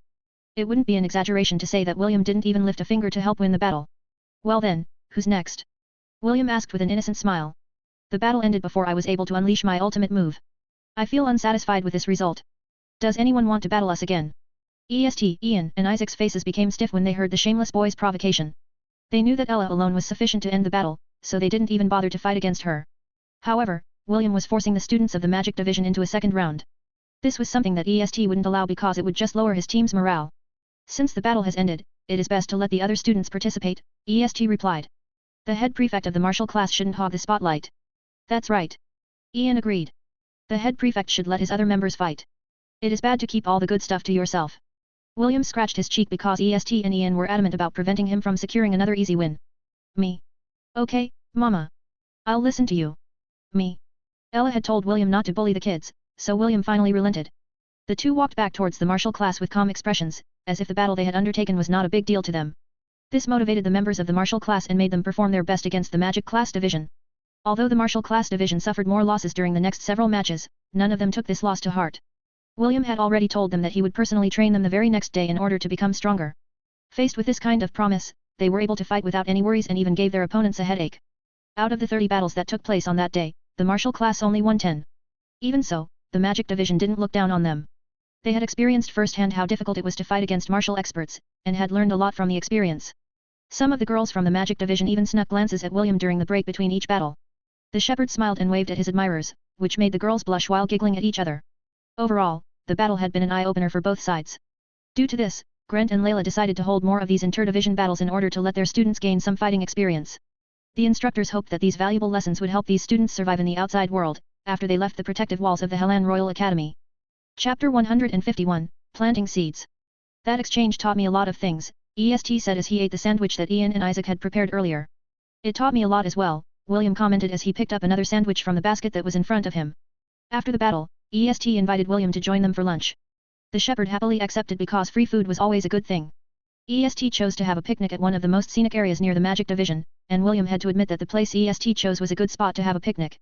Isaac and Ian were also eating by the side, but they only listened to the conversation. Surprisingly, Kenneth was there as well because William had dragged his roommate with him. EST didn't mind because the talk that they were going to have was about the dungeon exploration they would undertake tomorrow afternoon. Since Kenneth was one of the party members, EST thought that having him around would, also, be a good thing. Have you decided which dungeon to explore first? Kenneth asked. EST didn't reply. Instead, he looked at William as if telling Kenneth that the one calling the shots on the exploration would be him. Kenneth glanced at the red-headed boy who was happily eating the sandwich in his hand. Feeling his gaze, William decided to tell them where they would go in their first dungeon exploration. I want to go to the Goblin Crypt first, William said with a serious expression. Goblin Crypt? EST asked. Is there any particular reason why you want to go there? No. Just simple curiosity. William lied. Based on the information that I read yesterday, the Goblin Crypt is a grade B dungeon. It has 30 floors and some say that it is one of the hardest dungeons for beginners. William was surprised when he saw the information on the Goblin Crypt that he found inside the Academy's archives. The Goblin Crypt that he could access from his Ring of Conquest only consisted of 20 floors and was a grade C dungeon. Obviously, there was some discrepancy between the two dungeons and William was very curious if the Goblin Crypt that he had been exploring all these years had a relationship with the one inside the Academy. According to the rumors I gathered, most first years can't get past the 14th floor, EST commented. It is said that many hobgoblin shamans, who specialize in dark magic, can be found on that floor. It is best that we only go as far as the 13th floor just to be safe. William nodded his head in understanding. His first fight against the hobgoblin shaman almost wiped out his entire herd. If not for James and Owen's timely assistance, William and his herd might have died on that fateful night. Good. Our goal for this exploration is to safely reach the 13th floor, William said with a serious expression. We will not challenge the hobgoblin shaman. Although that monster is in the lower tier of grade C, it is still a tricky monster to fight. Especially if you don't have any resistance to curses and dark magic. After finalizing their strategy, William and Kenneth returned to the martial class division. The fight against the magic division classes had made the students of the martial classes more motivated to train. This was good news for the instructors and they happily opened the training ground to accommodate the feisty students. William was still a few meters away from the entrance of the training grounds, but he could already hear the clash of weapons against each other. It seems that the exchange of pointers woke them up from their daze, Kenneth commented. This is a good attitude to take, William replied. When William and Kenneth entered the training grounds, they saw all the students of the first-year martial class hard at work with their training. Grant was in a corner of the training ground, getting attacked by a dozen students. A big smile was plastered on his face as he calmly dodged, and blocked, the attacks that the children were raining down on him. William watched for a few minutes before nodding his head in appreciation. He then raised his voice to call everyone's attention. Rally to me! William shouted. The students immediately stopped what they were doing and fell in line in front of William. Priscilla walked behind William before facing the other students, befitting her rank as vice prefect. Your performance in the battle against the magic division class was good, William said as he looked at the students in front of him. How was it? Is the magic division class strong? Yes. Indeed they are strong. William nodded his head. However, that doesn't mean that they are undefeatable. The reason why the majority of you lost is because you have been lazy in your training. We need to fix this issue. That's why, starting tomorrow, all of you will wake up at 5 in the morning. William paused briefly in order to allow his words to sink in. I am going to train all of you from the ground up. Everyone is going to train. There will be no exceptions. I'll make sure that during the inter-class battles, our martial division will reign supreme. Anyone who doesn't want to participate will not be given breakfast and lunch. I don't need slackers in the Solaris dormitory. Do I make myself clear? Yes, head prefect. Good. Carry on with your training and I'll see you all tomorrow. Sir, yes, sir. While William was giving out his orders in the martial class division, Carter was inside the training room of the third-year magic class division. As you may already know, the most effective way to not get hit by a magic attack is to dodge it, Carter explained. Of course, if you have strong magic powers, creating a barrier is also a good option. However, not everyone can do this. Each and every one of you have different magic affinities. Those who have low-grade affinities will not be able to block strong magical attacks. That's why you have to train yourself on how to dodge properly. Carter summoned his silver staff and gave everyone a sweet smile. Today, we will start your defensive combat training. All of you will face me one by one. I will fire a single magic spell and it will be up to you whether to dodge it or block it. Those who perform well will receive a reward from me. The girls giggled as they looked at their handsome professor and readied themselves to give him a lasting impression. Just like Carter expected, not more than 30 people, out of 300 students, were capable of blocking his magic attack. Some of the foolhardy ones turned into particles of light after Carter's spell pierced through their defenses. Those with lower-grade magic affinities took his advice to heart and just focused on dodging. Carter praised these students as well, which made them quite happy. I'm very impressed. Carter praised the entire class after the last student had returned to her position. All of you have the makings of great mages.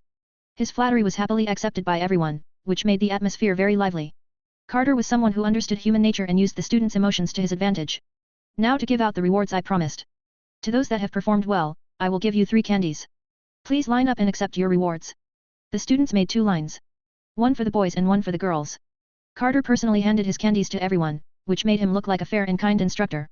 Those who receive only 1 candy, don't feel bad about it, Carter announced. Train harder and, in time, you will also receive more candy from me. However, a part of me wishes that all of you will not suddenly become experts on our next meeting. Why? Because these candies are personally handmade by me. It takes time to make them and I will run out of stock if all of you suddenly become amazing mages. Please, have mercy on me. The students chuckled because Carter acted like he would suffer if all the candies he had on hand disappeared. After giving his final words of encouragement, Carter left the training grounds with a smile on his face. While it was true that he had worked hard to prepare those candies, he was also looking forward to the fruits that he would harvest in the future. The more the students ate the candies that he had prepared, the more their consciousness would be open to his suggestions. While it may not be as powerful as a charm spell, being able to manipulate them to do things that seemed natural to them was scarier. For now, Carter was willing to plant his seeds and wait until they were ripe for the picking. When that time came, the plan that he had in mind would also become a reality. Chapter 152, The Carrot and Stick Approach. William opened his eyes and lightly rubbed his Mama Ella's stomach before propping himself up into a sitting position. He raised his arms to do a little bit of stretching, while the goat beside him also raised her head. Good morning, Mama. Me. It was still dark outside, but William had already formed a habit of waking up early in order to do his morning training routine. However, this time, it was different.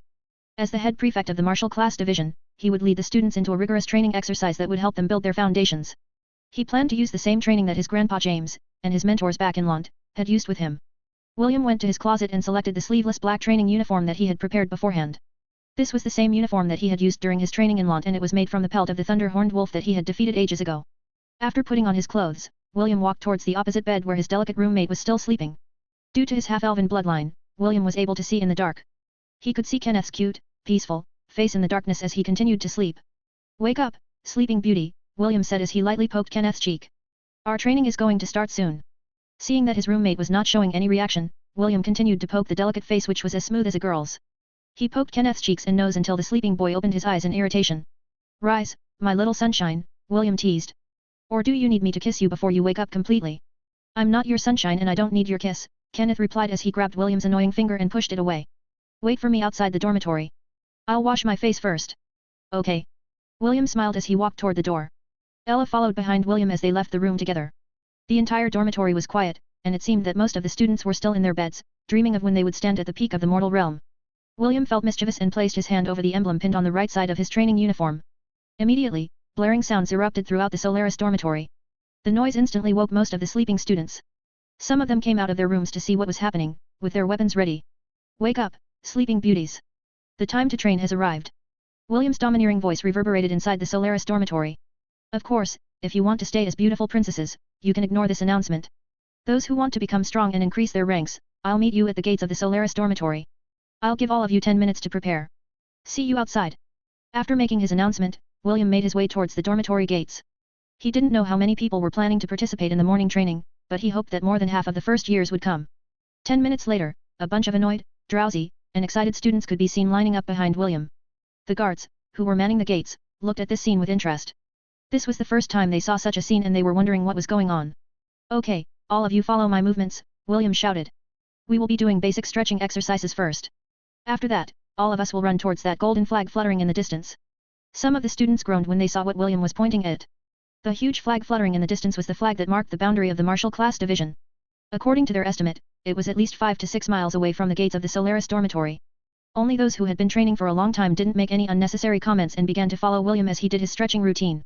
After 5 minutes of stretching, William faced all the students and smiled. The first one to reach the flag will become a temporary officer. If that person continues to follow my training regimen until this month is over, he will become a permanent officer of the martial class division. Cheating is not allowed. You are only allowed to use your own physical powers. Using artifacts, weapons, or accessories to boost your body's performance is not allowed. Anyone caught doing this will not be tolerated, and will be forever banned from getting an official post. If you want to become an officer, use your own 2 hands and feet to seize it. William's words broke everyone out of their daze. Those who were still half asleep suddenly became awake, while those who were grumbling earlier looked at the flag in the distance as if they wanted to eat it whole. The red-headed boy chuckled internally as he saw their serious expressions. The carrot and stick approach is really effective. William stood straight in front of everyone and raised his chin. Are all of you ready? Yes. Very well. On my mark, William said as he raised his hand. Ready, get set, go. The first years started to run earnestly. They didn't hinder each other's path and ran at their own pace. William ran behind the group to ensure that no one would slack off. Although running 5 to 6 miles may seem like a long journey, for martial warriors, it could easily be accomplished in less than an hour. All the first years that had passed the entrance test of the Royal Academy were all talented individuals.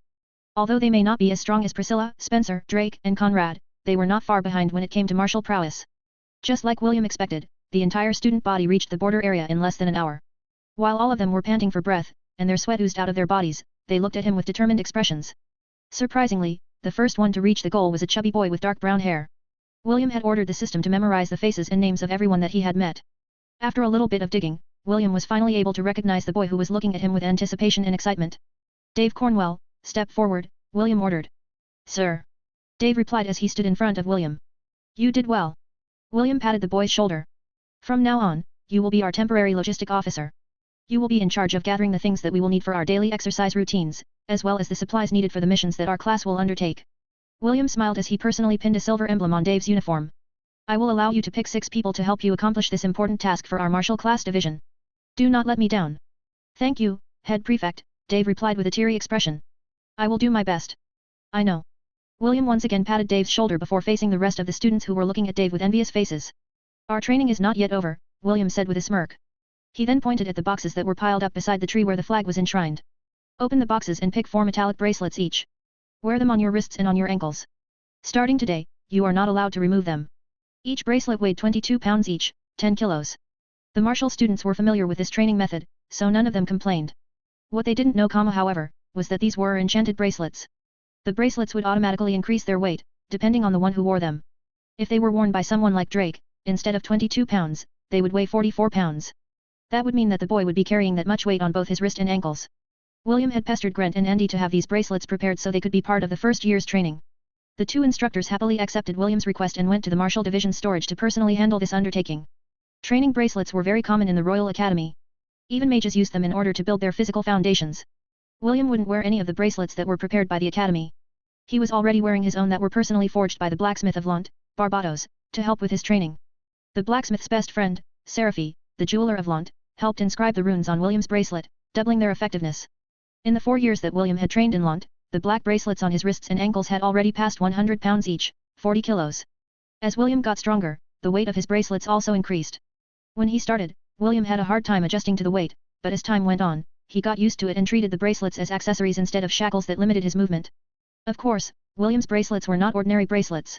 They had a special enchantment that allowed them to transform into bracers, arm guard, giving added protection to William's body. William eyed everyone with a serious expression. When all of them had secured the bracelets around their wrists and ankles, the red-headed boy gave the order to jog back to the Solaris dormitory. He wanted their training to be a gradual strengthening instead of an intensive one that would leave the students paralyzed, and unable to go to their respective classes. William wanted to increase their stamina first. Once he deemed that everyone was ready, he would increase the intensity of their training accordingly. He was confident that the students of the martial classes would be able to surprise the other 2 divisions in the inter-division class battles in 3 months' time. Chapter 153, The Town of Hartlepool. Since William was planning to head to the Goblin Crypt within the Royal Academy, he ordered Priscilla and Dave to take charge of the morning training routine. For now, William wanted everyone to build their stamina, so running in the morning was the most effective way to do it. As for their physical training, that would be taken care of by Grant and Andy during their martial training lessons. After relaying his orders, William, along with Kenneth, went to the meeting spot where Ian, and Isaac were waiting. The Goblin Crypt and the other dungeons were not located inside the academy. They were actually located in different parts of the Hellan Kingdom. In order to get to their destination, they would have to use the academy's exclusive teleport gates that were powered by magic crystals. Each trip cost 5 gold coins per person. Naturally, the farther the place was, the more expensive it would be. This was why most commoner students preferred to take commissions from the academy instead of going to the dungeons to hunt monsters for their cores and materials. Only the children of nobility or well-off merchants were able to use these teleport gates at their leisure. Are both of you ready to depart? EST asked as soon as William and Kenneth arrived at their meeting place. I'm as ready as I'll ever be, William replied. Me? Kenneth just nodded his head to say that he was ready to go anytime. Good, EST smiled. Let's go. I've already asked around and found the teleport gate that we will be using. EST led the way and the rest followed behind him. Less than 5 minutes later, they arrived at a gate where over a dozen students stood in place. William saw a few familiar faces among the group of people who also wanted to challenge the Goblin Crypt. Spencer, along with his twin sister, Wendy, were there. The 2 boys whom William and Ella had faced in the battle were there as well. Fancy meeting you here, Brutus greeted with a smile. This must be fate at work. Bruno stretched out his hand for a handshake. Nice to see you again, William. William happily shook Bruno's hand and returned the greeting. Senior, are you going to the Goblin Crypt as well? Although William defeated the 2 of them, the twin brothers didn't take it to heart. They were even quite impressed by the harmless-looking goat that always stayed by William's side. Never in their wildest dreams did they think that they would be defeated by an Angorian goat that could be seen anywhere in the Hellan Kingdom. Yes, Bruno replied. Little Wendy asked us to accompany her in the dungeon exploration. The Siskin decided to tag along because he doesn't trust the 2 of us to protect his sister. William gave a sidelong glance at the Siskin who was standing beside Wendy. Spencer snorted at William's inquiring gaze, but didn't say anything. Up to what floor are you guys planning to explore? William inquired. I heard that the 14th floor is a dangerous place because it is the floor where the goblin shaman spawns. Bruno grinned and used his thumb to point at Wendy. It seemed that the blonde beauty was the leader of the group, and the decision-making lay in her hands. We're planning to challenge the 14th floor, Wendy admitted. However, we will immediately run away if it gets too dangerous. William frowned, but he didn't say anything. It was not up to him to tell them what to do because they were not part of his division. Even so, he still kindly reminded Wendy and her party to be extra careful when dealing with the hobgoblin shaman. I hope they can handle it, William thought. While William was reminiscing about his first battle with the hobgoblin shaman, the teleport gate glowed and several students appeared in the area around it. They were the students that had finished their dungeon exploration. Some of them had smiles on their faces, while others had pale expressions. It seemed that not everyone was able to leave unscathed from their dungeon expedition. After the last student had left the teleport area, the one managing the gates raised his hand. Those who are traveling to the town of Hartlepool, please, stand beside the teleport gates, the staff announced. We will be sending you to your destination in 5 minutes. Williams and Wendy's group, along with others, stood beside the gate and waited for their turn. Hartlepool was the small town that was built around the Goblin Crypt. In most cases, dungeons were discovered by humans by accident. When a dungeon was found, they would either keep it for themselves, or report their discovery to the kingdom. Both held advantages and disadvantages. Those who didn't report the dungeons they had discovered would gain a monopoly of monster materials, beast cores, and other items that could be found inside the dungeon like chests and treasures. When seen from an angle, this was a very lucrative business, at least for the short term. However, once this dungeon was discovered by others, fighting would usually ensue between the different parties. The worst-case scenario was when the noble who had jurisdiction over the territory discovered the location of the dungeon, they would immediately send a message to the ruling family in order to give them the rights to manage the dungeon in their domain. Of course, once this happened, all the benefits that the discoverers had gained for the short term would disappear completely. If they were the ones who reported the dungeon to the kingdom, they would be given an honorary title, and the deed of the land surrounding the dungeon. This means that they would become the rightful owner of the area and the ruling noble couldn't do anything about it. This was to ensure that newly discovered dungeons would immediately fall under the kingdom's jurisdiction and be developed accordingly. Everyone get ready, the staff announced. We will be activating the teleport gate. William felt lightheaded as his vision turned completely white. This feeling only lasted for a brief moment before he found himself in an enclosed area surrounded by a tall wall. Several soldiers could be seen on top of the ramparts, and a big steel gate served as the only point of entry and exit towards the teleport gate. As William scanned his surroundings, a tall man wearing armor with the Royal Academy's insignia on it greeted them. Welcome to Hartlepool, the guard captain, who was guarding the teleport gate, said with a brief nod. As students of the Royal Academy, I expect that all of you will follow the rules of Hartlepool and not get into fights with the locals. With that said, any crimes that you commit during your stay will be written in the Academy records. I wish all of you the best on your dungeon exploration. After finishing his speech, the guard captain made a gesture and the steel gate opened. The students made a beeline towards the exit and a bustling town appeared in their sight. Should we reserve a room at an inn or do you want to just jump to exploring the dungeon? EST asked. Let's just go to the dungeon, William replied. We didn't come here to sightsee, so let's get down to business. William looked calm on the surface, but he was actually really itching to go to the Goblin Crypt as soon as possible. He wanted to see if it was the same dungeon that he could access with his Ring of Conquest. Surprisingly, Wendy shared his opinion and proposed that they all go to the dungeon together. This is our first time arriving in this town. It will be best if we all stick together. Wendy said with a smile. Head Prefect EST and Head Prefect William look so dreamy. If possible, I want to form a closer connection with the two of them. Spencer frowned because he could vaguely sense what his sister was thinking. He was the overprotective type. If possible, he didn't want anyone to approach his sister during her stay at the Royal Academy. Sounds like a good idea, William answered. What do you think, EST? I don't mind. EST nodded. Wendy's smile widened when her two idols gave a positive reply. She even took the initiative to grab hold of William's and EST's hands and slightly pulled them to leave the gate together. William was amused by Wendy's actions and played along. EST, however, didn't expect this move from Wendy. He wanted to pull away, but decided to just go with the flow for now. It wouldn't hurt to get along with Wendy since she's part of the magic division, EST thought as he gave William a sidelong glance. The shepherd returned his gaze and even teasingly winked back at him. Clearly, he enjoyed seeing Spencer's irritated expression as the latter's twin pulled him through the town of Hartlepool. Ella walked beside William, while Kenneth, Ian, and Isaac followed behind them. Brutus and Bruno shrugged their shoulders as they followed the group, leaving the frowning Spencer behind them. Wendy has lived a sheltered life and this is her first time interacting with people outside our duchy, Spencer thought. Although William seems like a good person, I still don't want him to act chummy with my little sister. I better keep an eye on him to ensure that he won't have any weird thoughts about Wendy. The Siskin felt that it was only right and proper to protect his little sister from shady characters like William. As for EST, although Spencer didn't know who he was, he had a more favorable opinion to EST compared to the red-headed boy who was shrouded in mystery. Chapter 154, Goblin Crypt Part 1. So this is the Goblin Crypt, William muttered as he looked at the entrance of a big cave. He also noticed the sign hanging near the entrance that had the information of the dungeon. Dungeon name, Goblin Crypt. Grade level, B. Number of floors, 30. Overall assessment, a dungeon where only goblin-type monster spawns. It is highly recommended to explore it with a party of 6 starting from the 14th floor onwards. They even highlighted the 14th floor, how considerate, EST said as he read the information near the entrance of the cave. Will, are you sure you don't want to challenge the 14th floor? If possible, I don't want to challenge it, William replied as he gazed at Wendy. Hobgoblin shamans shouldn't be underestimated. I hope you reconsider your plan to challenge them. It's fine, Wendy stuttered. I have my big brother, as well as Senior Brutus and Senior Bruno with me. I am also strong, so I think we can handle it. William nodded his head in understanding. Even so, he sighed internally. He was just like her in the past. Naive, and thought that everything would go his way because his mama Ella was strong. System, place a tracker on Spencer and Wendy. 4 god points will be consumed. Are you sure of your decision? Yes. Please. Understood. Trackers had been successfully placed. Spencer Armstrong's and Wendy Armstrong's location and health conditions will be monitored for 48 hours.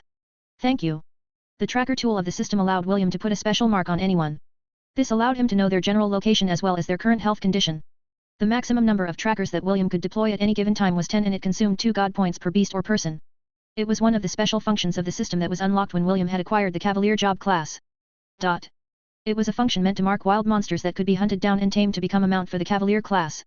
Ironically, the system made the mark universal and allowed William to use it on people as well. I guess this is where we part ways, EST commented. Wendy, Brutus, Bruno, take care. Remember, your lives are important. Don't take unnecessary risks. Yes, Head Prefect. The 3 replied in unison. William patted Spencer's shoulder, keep your sister safe. If she gets hurt, I will give you a punishment. I'll do that even if you don't tell me to, Head Prefect, Spencer replied grumpily. You should worry about yourself. I've heard that there are certain adventurers who go out of their way to harass new faces that they see in the dungeon. Spencer glanced at William's slave collar and put on a serious expression. Everyone should be careful, there are instances where adventurers are captured and sold as slaves. Although the Goblin Crypt is under the jurisdiction of the Hellan Kingdom, there are still scumbags that are always on the lookout for pretty girls and boys that will fetch a high price in the black market. That's very good advice, William smiled. So, make sure to protect your sister as well. William unconsciously caressed the slave collar on his neck while staring at the entrance of the dungeon. Wendy's, Brutus, and Bruno's expressions changed when they realized that the collar on William's neck was a slave collar. They initially thought that it was just an accessory, but Spencer's words made them give it a second look. Feeling their gazes, William smiled wryly. I can guarantee that being a slave is not a fun experience. That is why, all of you should be more careful, especially you, Wendy. Someone as beautiful as you will definitely be sold for a high price. I'd like to see them try, Wendy said in a tone laced with anger. Head Prefect, if you want, I can buy your freedom for you. Wendy looked at William with genuine concern, which made William feel warm inside. You don't have to worry about me, William replied. He decided to change the topic by pointing at a store that was not far away from the entrance of the cave. Let's buy some maps first. It will be a good idea to have a general outline of the dungeon that you are going to explore. William didn't wait for any kind of reply and walked towards the store at a steady pace. He wanted to tell them that he had already regained his freedom, but decided not to say anything. The reason why William kept the collar on his neck was to remind himself that slavery existed in this world. Also, the collar doubled as a means of protection. Since he was already wearing a collar, it meant that he had an owner. Human traffickers would no longer attempt to enslave him because a slave collar could only be removed by their owners. Unless the owner of the slave died, the enslavement spell would remain in effect. There were powerful slave traders that are on par with the experts of Lant. William had no chance of winning against them if he met them on his journey, so having the collar on his neck added a layer of protection. Aside from elves and beastkin, half-elves were always high in demand in the auctions on the black market. With William's looks, he would be a very attractive target for the slave traders who were looking for some new goods to sell. When William arrived at the store, he immediately bought all the floor maps that were available. This cost William 10 gold coins, but he didn't care. He was more curious about the differences between the maps in his hands and the maps that were recorded in his system. System, scan the maps and tell me your initial findings. Understood. Scanning the floor maps of the Goblin Crypt. Scanning successful. Host, the floor map of the Goblin Crypt that can be accessed through the Ring of Conquest is slightly different from the map that we have just recently obtained. Slightly different? Yes. I will show you the difference between the two dungeons. Two maps of the first floor appeared inside William's status screen. On the left side was the Goblin Crypt that he could access from the Ring of Conquest. On the right was the map that William had just bought from the store. Wait, this is... Yes. The floor layout of the first floor of this dungeon is bigger than the one that we can access from the Ring of Conquest. To put it simply, it's like an expansion. Although there are similarities between the two maps, some changes were made and the Goblin Crypt in this area is 2 times bigger than the one we can access with the ring. Tell me your thoughts about the matter. Host. Perhaps our version of the Goblin Crypt is the version of the dungeon when it was still young. According to the data that I have gathered from this world, all dungeons can grow and expand. It is very possible that the Goblin Crypt that we have is a recorded copy when it was newly discovered. William stood in a daze as he looked at the map inside his status screen. His group had already arrived by his side and taken a peek at the maps that were in his hands. They thought that the red-headed boy was just taking a close inspection of the map before they entered the dungeon. William, is there a problem with the maps? EST inquired. William had been staring at the map for too long that he thought it was strange. No. There is no problem, William answered as he gave the maps to EST. Carry it with you. I have already memorized it so I don't need it anymore. Then I will gladly accept your generosity. EST inspected the maps one by one and tried to memorize them.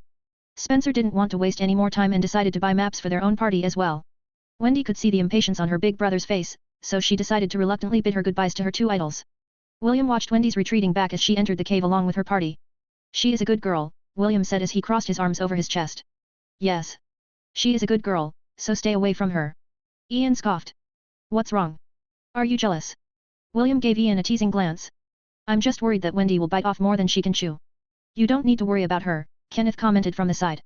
Spencer, Brutus and Bruno are strong. She'll be safe as long as she doesn't go to the lower floors or meet some strong adventurers along the way. Besides, she's wearing the uniform of the Helan Royal Academy. Even if the bad guys had guts, they would still need to think twice before making a move on her. After Kenneth finished his explanation, EST looked up and cleared his throat. I've memorized the maps from floor 1 up to floor 14. Since we are only planning to go as far as floor 13, I think this is enough for the time being.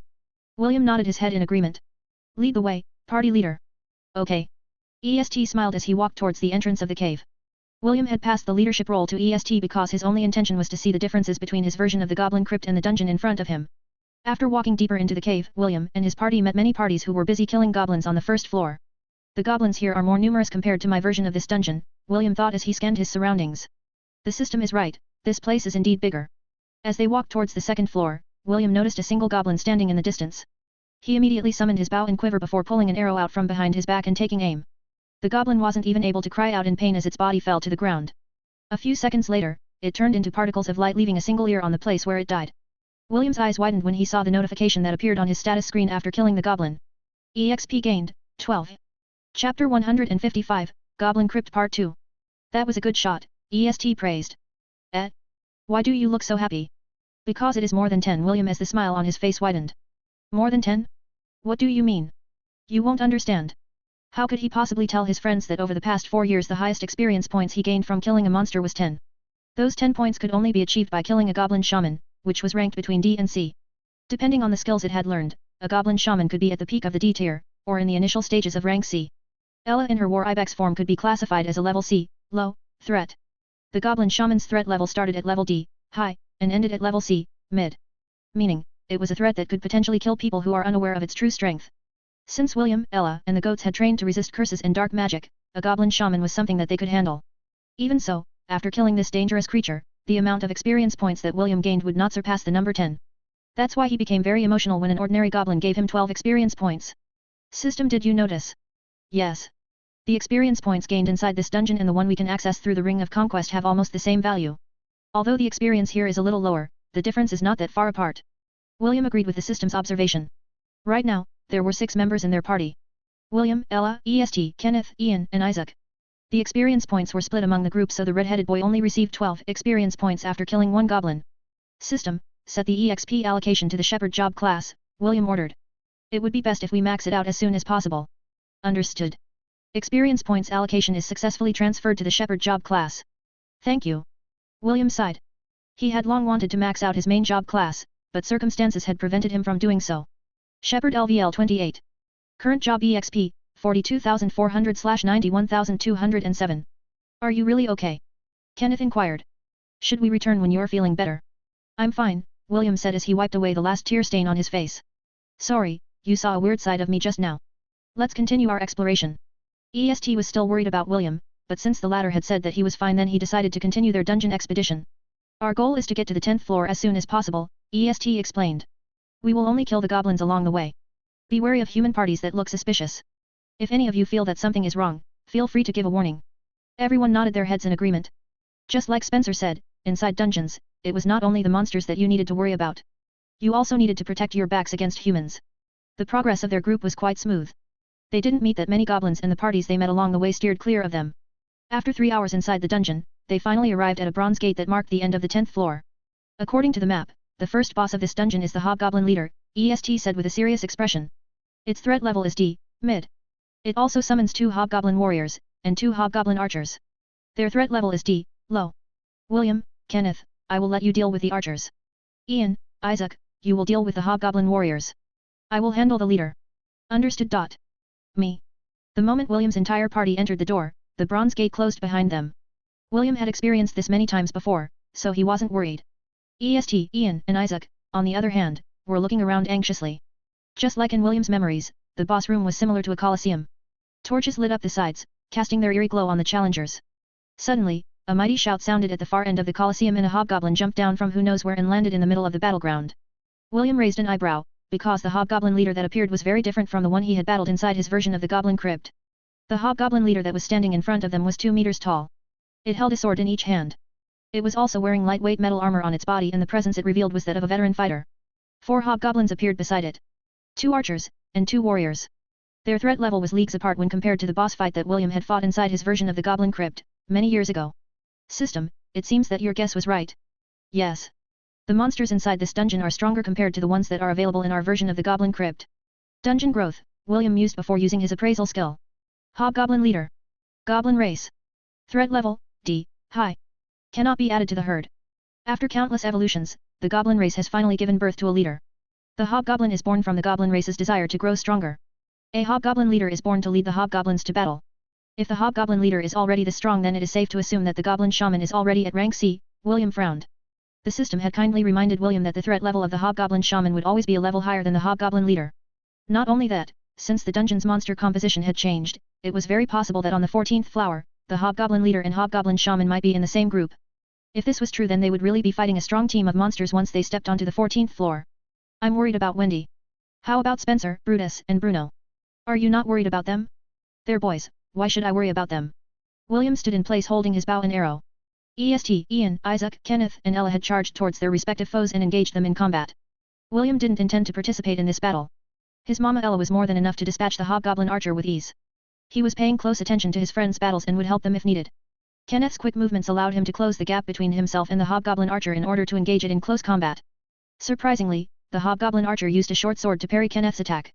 Ian and Isaac were battling hard against the 2 hobgoblin warriors who were equipped with both swords and round shields. The hobgoblin's threat level was D, mid, just a level lower than the hobgoblin leader, and they were fighting against Ian and Isaac evenly. It seems that the twins weren't being serious in the battle because they didn't use their magic powers. They were only using their sword techniques as if they were using the hobgoblins as training partners. EST was fighting a dual-wield battle with the hobgoblin leader and, just like his retainers, he wasn't using his magic powers either. The only problem was, EST was getting pushed back by his enemy. Even so, EST didn't back down and continued to engage the hobgoblin leader in close combat. The sound of weapons clashing reverberated inside the boss room as both parties fought for supremacy. 5 minutes later, the twins felt that they had endured enough and used their magic powers to make a comeback. Ian's sword extended and lashed out at his opponent like a whip. The blade turned into a whip made up of water and sent the hobgoblin skidding away a few meters. Whip sword. Wow! William praised the snot-nosed pansy behind his back. That looked so cool. Isaac on the other hand summoned a round shield made up of hard rock that was 1.5 meters tall. He then charged against his foe using the shield to ram the hobgoblin's body. A miserable shriek escaped the hobgoblin warrior's lips as it was sent flying. William winced upon seeing the scene and wondered how he would fare if he got hit in the face by Isaac's shield. The thought of it made him shiver, so he immediately looked in another direction. EST gritted his teeth and Rhapsody glowed brighter. Divine Burst. EST unleashed a special move at point-blank shot which caught the hobgoblin leader by surprise. With a shout of unwillingness, the hobgoblin leader tried to use its swords to block EST's attack, but it was futile. The power of the Divine Burst overwhelmed the defenses of the hobgoblin leader and tore through its body. EST looked at the gaping hole that appeared in his opponent's chest before it lifelessly fell to the ground. Soon, its subordinates followed its demise as they were finished off by William's party. Ella had long defeated her opponent, and simply watched the children as they fought against their respective opponents. She understood that they were training themselves with real combat, so she didn't help them after her fight had ended. The hobgoblin leader and his lackeys disappeared into particles of light, marking the end of the boss fight. EXP gained, 5,000. Shepherd LVL 28. Current job EXP, 47,400/91,207. William grinned when he saw the influx of experience points that he had received. It had been a while since he saw over 1,000 experience points and it made him giddy with happiness. Good job everyone. William clapped his hands in approval. That was an impressive battle. EST smiled and nodded his head. For some reason, he liked getting praised by William. It was at that moment when a treasure chest appeared in the center of the room. William crossed his hands over his chest. He had no intention of taking the spoils of this battle. EST and the rest understood his stance as they crowded in front of the treasure chest with curiosity. Open it, young master, Ian urged. I want to see what is inside. Okay. EST nodded. He, too, was quite curious about what he was going to see inside the chest. The handsome boy lifted the lid of the chest and saw a pair of boots. William's smile stiffened as EST took out the pair of boots from the chest. He didn't need to use his appraisal skill to identify them, for they were the same boots he received when he won against the hobgoblin leader in the past. Windborne boots. Wear light on your feet, go strong in your life. Agility +3. Perhaps it was by coincidence, but EST's gaze landed on William's boots. He then looked at the boots in his hand and saw that the two pairs of boots were identical. William whistled and looked at the ceiling of the Colosseum. For some reason, the stalactites that were hanging on the ceiling looked very interesting to him right now. EST cleared his throat as he showed the pair of boots to the rest. Who wants these boots? I don't need them, Kenneth politely declined EST's offer. I don't need them as well, young master, Isaac replied. Wait, these boots look oddly familiar, Ian frowned as he inspected the boots in EST's hand. He then looked at the boots of the annoying boy that was looking up at the ceiling and realized something. For a brief moment, Ian wanted to ask EST if he could have the boots for himself. However, when he saw EST's expression, he realized that his young master was giving him the "I dare you to ask for these boots" smiling face. Ian gave an awkward cough as he reluctantly took a step back to compromise. My boots are already good, young master, Ian said with a smile that didn't reach his eyes. Please, take the boots and use them well. EST's expression softened as he nodded his head in approval. Since none of you want them, then I'll gladly use them as a memento of our first boss fight. EST stored the Windborne boots inside his storage ring for the time being. As much as he wanted to wear the Windborne boots, now was not the time to do so. He then made a gesture for everyone to follow him, as he stepped into the glowing portal that would take them to the 11th floor of the dungeon.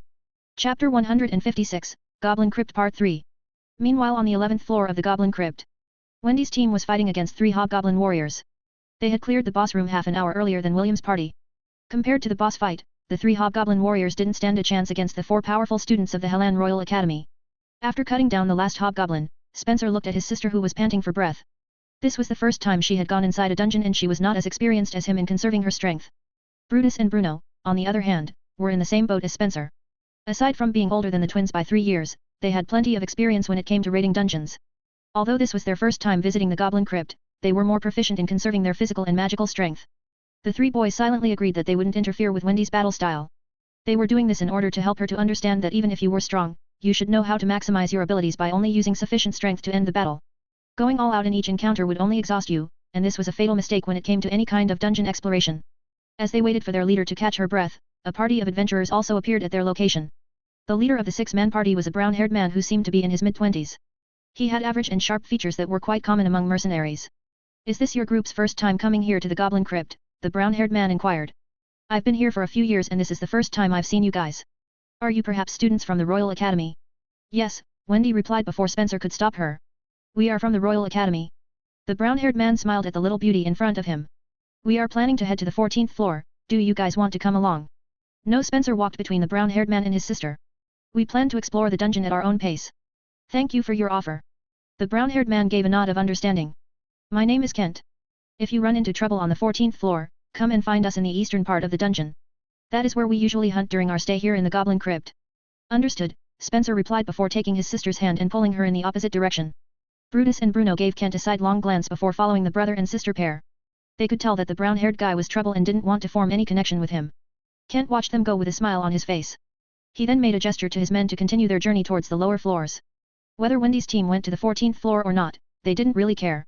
The 14th floor where the goblin shaman spawned was their old haunt. They knew the floor like the back of their hands and they specialized in making traps to catch suitable prey that would reap them great rewards during their dungeon expedition. Wendy, next time, don't casually give information to people you've just met, Spencer advised. There are a lot of bad people in the world who will ask you for a mile if you give them an inch. It is best not to associate ourselves with people like Kent. He's right, you know, Bruno backed Spencer. Wendy was a good child and they didn't want her to experience something terrible while they were together. Some people look harmless, but when you turn your back to them, they are scheming things behind your back.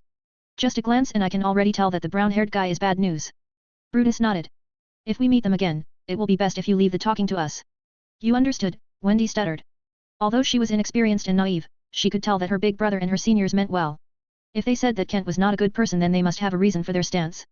One more thing. Spencer looked at his little sister with a serious expression. Conserve your strength and don't use any fancy moves when you battle. You will only exhaust yourself if you continue your pace. It's possible that we might get into a fight with something other than monsters. Wendy could feel the tension in her brother's voice, so she nodded her head in acknowledgement. I understand, Wendy said after careful consideration. But, if possible, I want to go to the 14th floor. I want to see if the hobgoblin shaman is as powerful as the rumors. Spencer looked at the two brothers in askance. He wanted to know if they had any encounters with the hobgoblin shaman in the past. Both brothers shook their heads in unison. After that Brutus scratched his hair and voiced his opinion. We can take a look first, Brutus said. It will not be too late to retreat if the situation gets dangerous. To be honest, I also want to see how powerful that hobgoblin shaman is, Bruno commented. I've never faced a dark mage before. This might be a good opportunity to learn from experience. Spencer also agreed that this was indeed a good chance to understand how strong dark mages were. The Hellan Kingdom had banned the use of dark magic and anyone caught using the art would either be imprisoned or sentenced to exile. If they had committed atrocious acts then they would be sent to the gallows to be executed. Okay, we will speed up and head towards the 14th floor, Spencer stated. We will conserve our strength and only fight when necessary until we reach our destination. Everyone nodded their heads and proceeded to follow Spencer's suggestion. EXP gained, 30.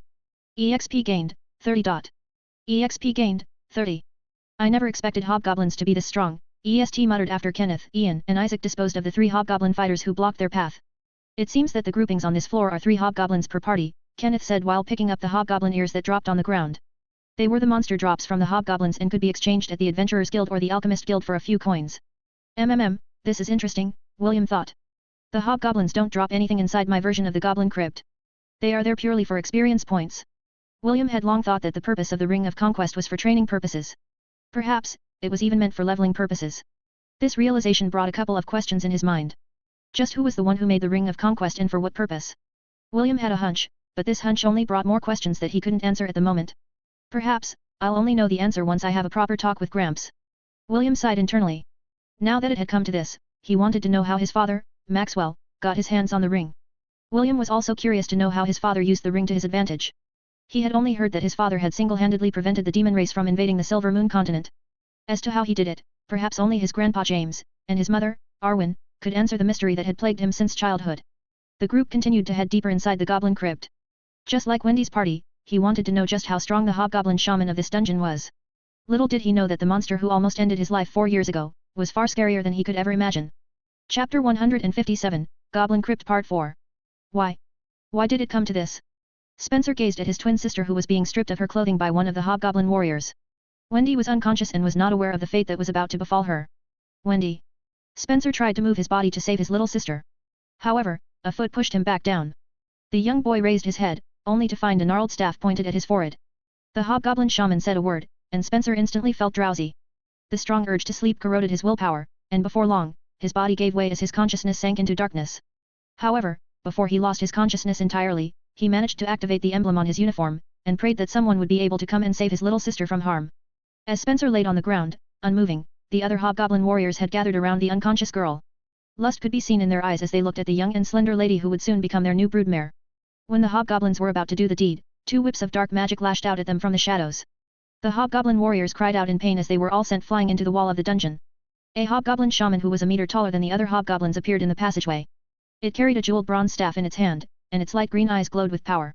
This hobgoblin shaman was vastly different from the other shamans that could be found on the 14th floor. If William was here, he would definitely tell his party to run away and not engage it. For it was a creature that was just as strong as the guardian deer, Spire, that lived inside the enchanted forest. The tall hobgoblin shaman spoke a few words to the hobgoblin shaman who had already knelt on the floor. The vast difference in power made it submit itself willingly without resistance.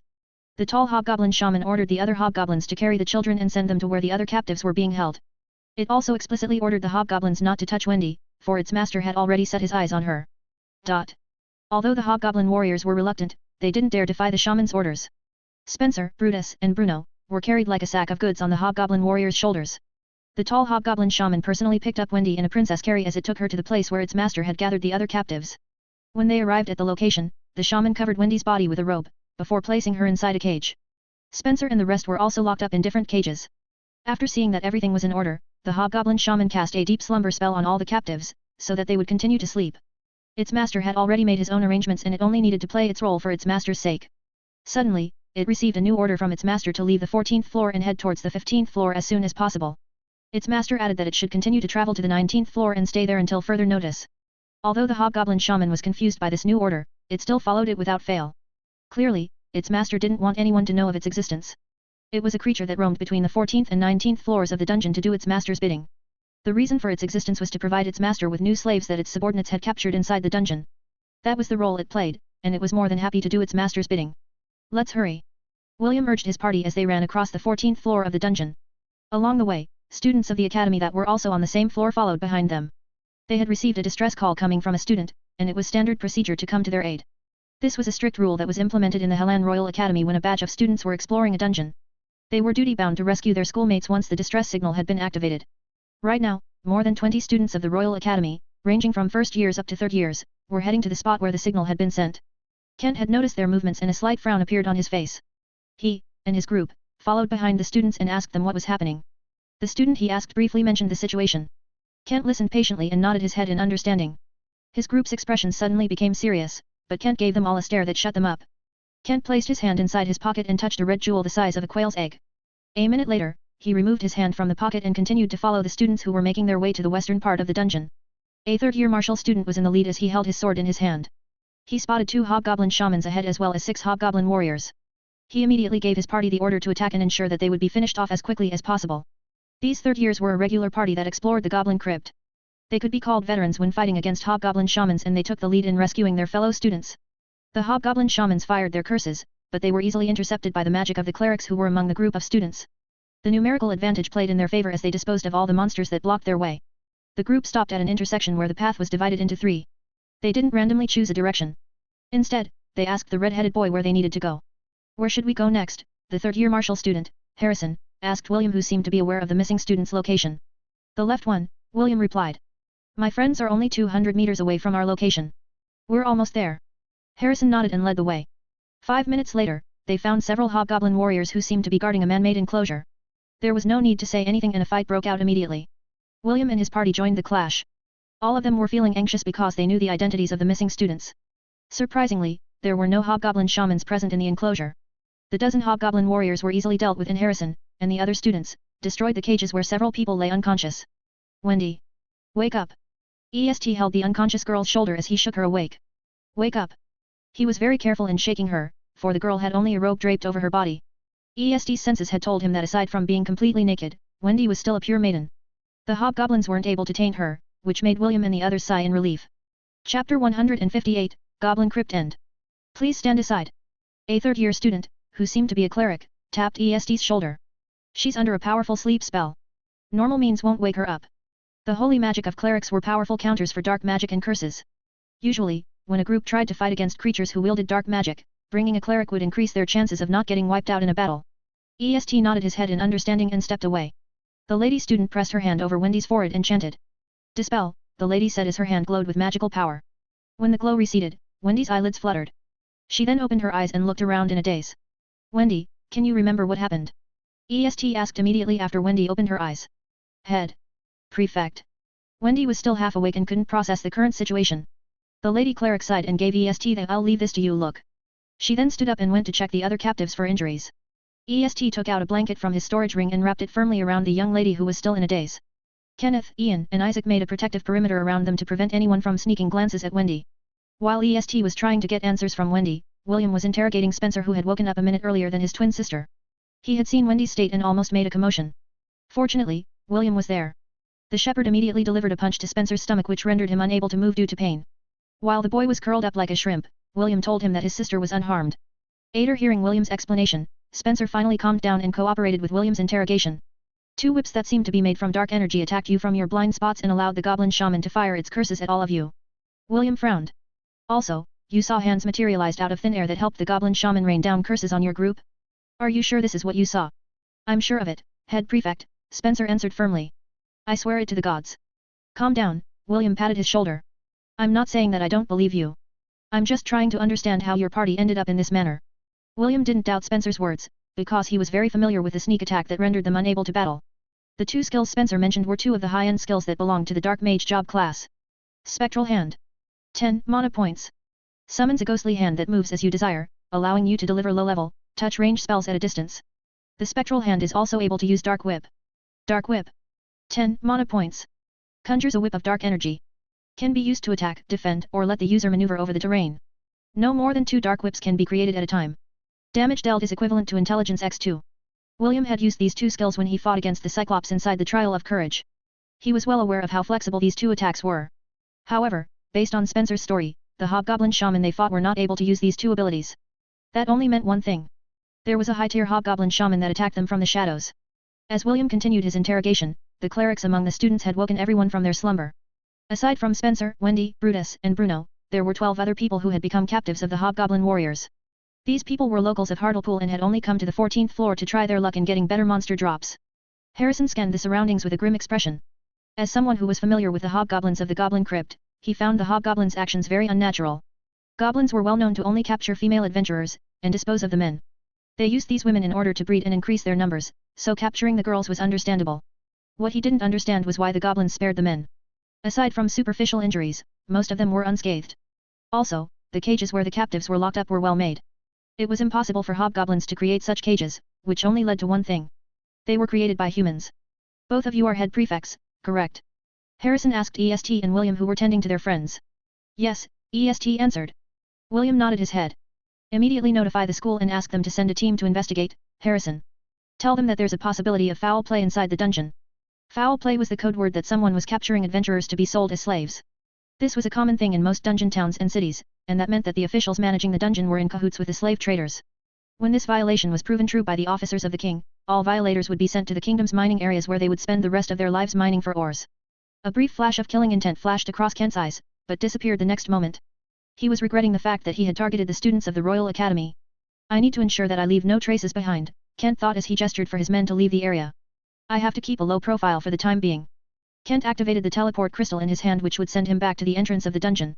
He needed to leave the town as soon as possible and tell his accomplices to cease all operations until things cooled down. This will make it hard for me to reach the quota for the next few months. Kent sighed as he calculated his losses. I got too greedy. Kent knew that the students in the Royal Academy were considered to be very talented individuals. When he saw Wendy, he knew that the pretty young lady would fetch a very high price in the black market. Frankly, Kent had no thoughts of selling her. He was more interested in turning her into his personal slave. Kent had seen a glimpse of Wendy's fighting ability through the eyes of his slave. He could tell that she was a rough gem waiting to be polished. If he could make Wendy his slave, he was confident that after a week or two, he would be able to train her into a loyal servant who would happily open her legs and allow him to ravage her as he wished. Sadly, the opportunity had been lost, and it also brought a lot of problems in its wake. Kent knew that an investigation would be held and the guards manning the dungeon would be replaced. The town mayor might also lose his position if he couldn't convince the officers of the king that he had no part in the slave trading that was being done inside his own town. Kent was not optimistic that his old pal would be able to lie his way through this event. Half of the payment for the slaves went to Kent, while the other half went to the town mayor. Both of them had worked together for many years, and the latter would definitely be proven guilty by the officers of the kingdom. I really regret it, Kent sighed again as he rode in a carriage that was headed towards the town's gate. I have no choice but to return using a new identity and start from scratch again. While Kent was making his escape, William and his party escorted Spencer, Wendy, Brutus, and Bruno towards the guard captain of the academy, who was stationed at the teleport gates. They needed to file a report so that the staff of the academy in Hartlepool could be made aware of the suspected foul play that had targeted the students of the Helan Royal Academy. Chapter 159, You can repay me with your body. Thank you for saving me, Wendy said as she enclosed William's hand with her 2 hands. If not for Head Prefect William, I might have already been. William looked at her with a gentle gaze as he patted her shoulder. I'm not the only one who came to rescue you, EST and the other students of the academy were there to lend their help. Also, it was your big brother, Spencer, who activated the school's emblem to call for help. If you have to thank someone, you should thank him first. Wendy nodded her head. I will thank Big Brother later, but it was the head prefect who found our location. If there is anything I can do to repay you, please, tell me and I will do my best to meet your expectations. William wanted to tease the little girl and say you can repay me with your body, but he immediately changed his mind when he felt 4 killing intense lock onto his back. William was sure that if he decided to go ahead with his plan to tease Wendy, Spencer's spear and a few other sharp weapons would pierce his back. The red-headed boy lightly coughed and put on a righteous expression. Wendy, you are a student of the Helan Royal Academy. As fellow students, it is only right and proper that I extend my help. There is no need for a reward. However, if you really insist on giving me a reward, the one thing you can do for me is to keep yourself safe. It pains my heart to see someone as beautiful as you suffer. Please, take care of yourself for me, won't you? William thought that his award-winning performance was enough to pacify the people who had the intention of turning him into a human barbecue. What he didn't expect was that their killing intent only grew stronger as Wendy looked up at him with an infatuated gaze. I will keep myself safe and pure for head prefect, Wendy stuttered as her face turned beet red. Wendy is willing to wait until the head prefect comes of age. When that time comes, I will. Wendy said something, but it was too soft and low for William to hear and understand. Even so, William thought that the young lady was only saying her gratitude to him. Yes, please keep yourself safe and pure for me. William smiled.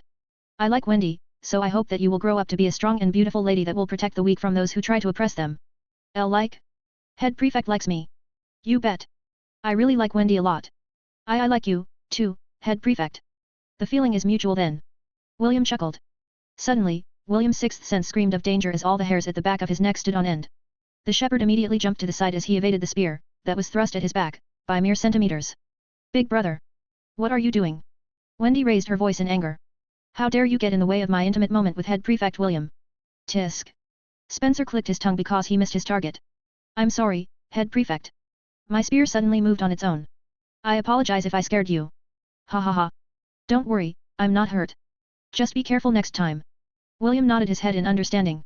Fool. What do you mean your spear suddenly moved on its own? Do you think I'm stupid? HMP. Wait till we return to the academy, I'll make sure to straighten you up. William was about to say something else when he felt someone pinch the side of his waist. He almost screamed like a little girl due to the pain. Fortunately, he was able to close his lips in time as he endured the sudden pain that came out of nowhere. When the pain subsided, the red-headed boy glared at Ian who was standing right next to him. What's your problem? William asked with a hateful glare. Sorry, my hand moved on its own, Ian said with a smile. Are you hurt, head prefect? William's lips twitched in anger when he heard the snot-nosed pansy's reply. Why are you acting like a jealous girlfriend? Are you jealous because I'm more handsome than you? Do you want me to give you some beauty tips? The two bickering buddies were about to have a go at each other, like usual, so EST immediately separated the two of them and stood in the middle. Alright, settle down, EST said as he pushed both boys away from each other. The teleport gate will activate in 10 minutes. Don't make a scene or we might get punished when we return to the academy. HMP. HMP. William and Ian snorted at the same time. EST looked at the two of them with a fed-up expression as if he had already given up trying to convince the two boys to get along with each other. Everyone thought that the situation had finally calmed down, but that thought instantly vanished when the infatuated girl, Wendy, appeared beside William and held his hand like it was a very normal thing for her to do. Head prefect, I forgot to ask. How were you able to find us? Wendy asked with upturned eyes. Her eyes were so clear and bright, that William could see his face reflected in them. It's good that nothing really happened to you, William thought. That was his genuine feelings in regards to Wendy. William felt that it would really be tragic if someone as kind and caring as Wendy were to lose the brilliance in her eyes because of this incident. I'm glad we made it in time, William muttered his thoughts out loud. Head prefect. Wendy tilted her head in a cute manner which gave William a strong urge to pinch her cheeks. Remembering the girl's question, William cleared his throat to give the excuse he had prepared beforehand. The one who found your location was Mama Ella, William answered. Me. The Angorian tilted her head in confusion. You see, Mama Ella has a very sensitive nose. She can easily find me, even if we are miles apart. Me. Ella nodded her head in acknowledgement. Although William was spouting nonsense about the sensitivity of her nose, it was true that she could find William even if they were miles apart. I see, thank you Mama Ella. Wendy bowed her head towards William's mother. From now on, can I also call you Mama? Me. I was just joking. Me. Wendy hugged Ella with a big smile on her face as she thanked the goat for helping to save her. I guess I need to take things slowly. Ella is much smarter than I thought. William looked at this touching scene while scratching his cheeks. He felt bad about lying to Wendy, but he couldn't possibly tell her that he had placed a tracker on her and Spencer. He didn't want others to think that he was a stalker. While the shepherd was thinking of these mundane thoughts, Ian and Spencer looked at him as if they were looking at a dead person. Inside their minds, they had already butchered him countless times already. Only the delicate-looking Kenneth looked at this scene with a smile on his face. Chapter 160, A Tale of Tears, Blood, and Suffering. When William and the rest returned to the academy, they were immediately summoned by the dean and hurriedly brought to his office. This was the first time that William had entered the dean's office since he enrolled at the Royal Academy. The room was less extravagant than he initially thought it would be. He could even say that it is quite plain. Nothing stood out enough to make it look like the room of the most powerful person inside the academy. However, although the room had nothing to offer, the person sitting in the chair facing William and the others was a different matter. Such a strong presence, William thought. Although the dean was only sitting on his chair, William felt as if a mountain was pressing down on his shoulders. He knew that the dean wasn't doing this on purpose, but it was similar to the presence held by his master, Celine, and his grandpa, James, when they were planning to do something serious. Thank you for coming, the dean of the academy, Simon Otis Beasley, said with a smile. Please, sit down and tell me everything that happened from start to finish. Everyone sat down, and Spencer started to narrate their tale. While Wendy's twin brother was telling his version of the story, William observed the dean of the academy. Simon had long blonde hair tied in a ponytail behind his back. His light green eyes were clear and bright. His pointy ears, that revealed his identity as an elf, listened seriously to Spencer's accounts of what happened. From all looks and angles, he looked like a man in his late 20s. However, since he was an elf, it made his age very hard to determine. William's master, Celine, was 28 years old, however, she looked like a young lady who had just turned 20. The red-headed boy had a feeling that even if 100 years were to pass, Celine would still look as she did now. Thank you for sharing your story, Simon commented. We will investigate this matter. Simon then scanned the students inside his office and gave another announcement. Starting today, the Goblin Crypt will be inaccessible to the Academy for the duration of the investigation. I know that this incident has caused everyone some inconveniences, so I've decided to award each and every one of you 5,000 Academy points. Simon waved his hand and 5 white coins hovered in front of each student.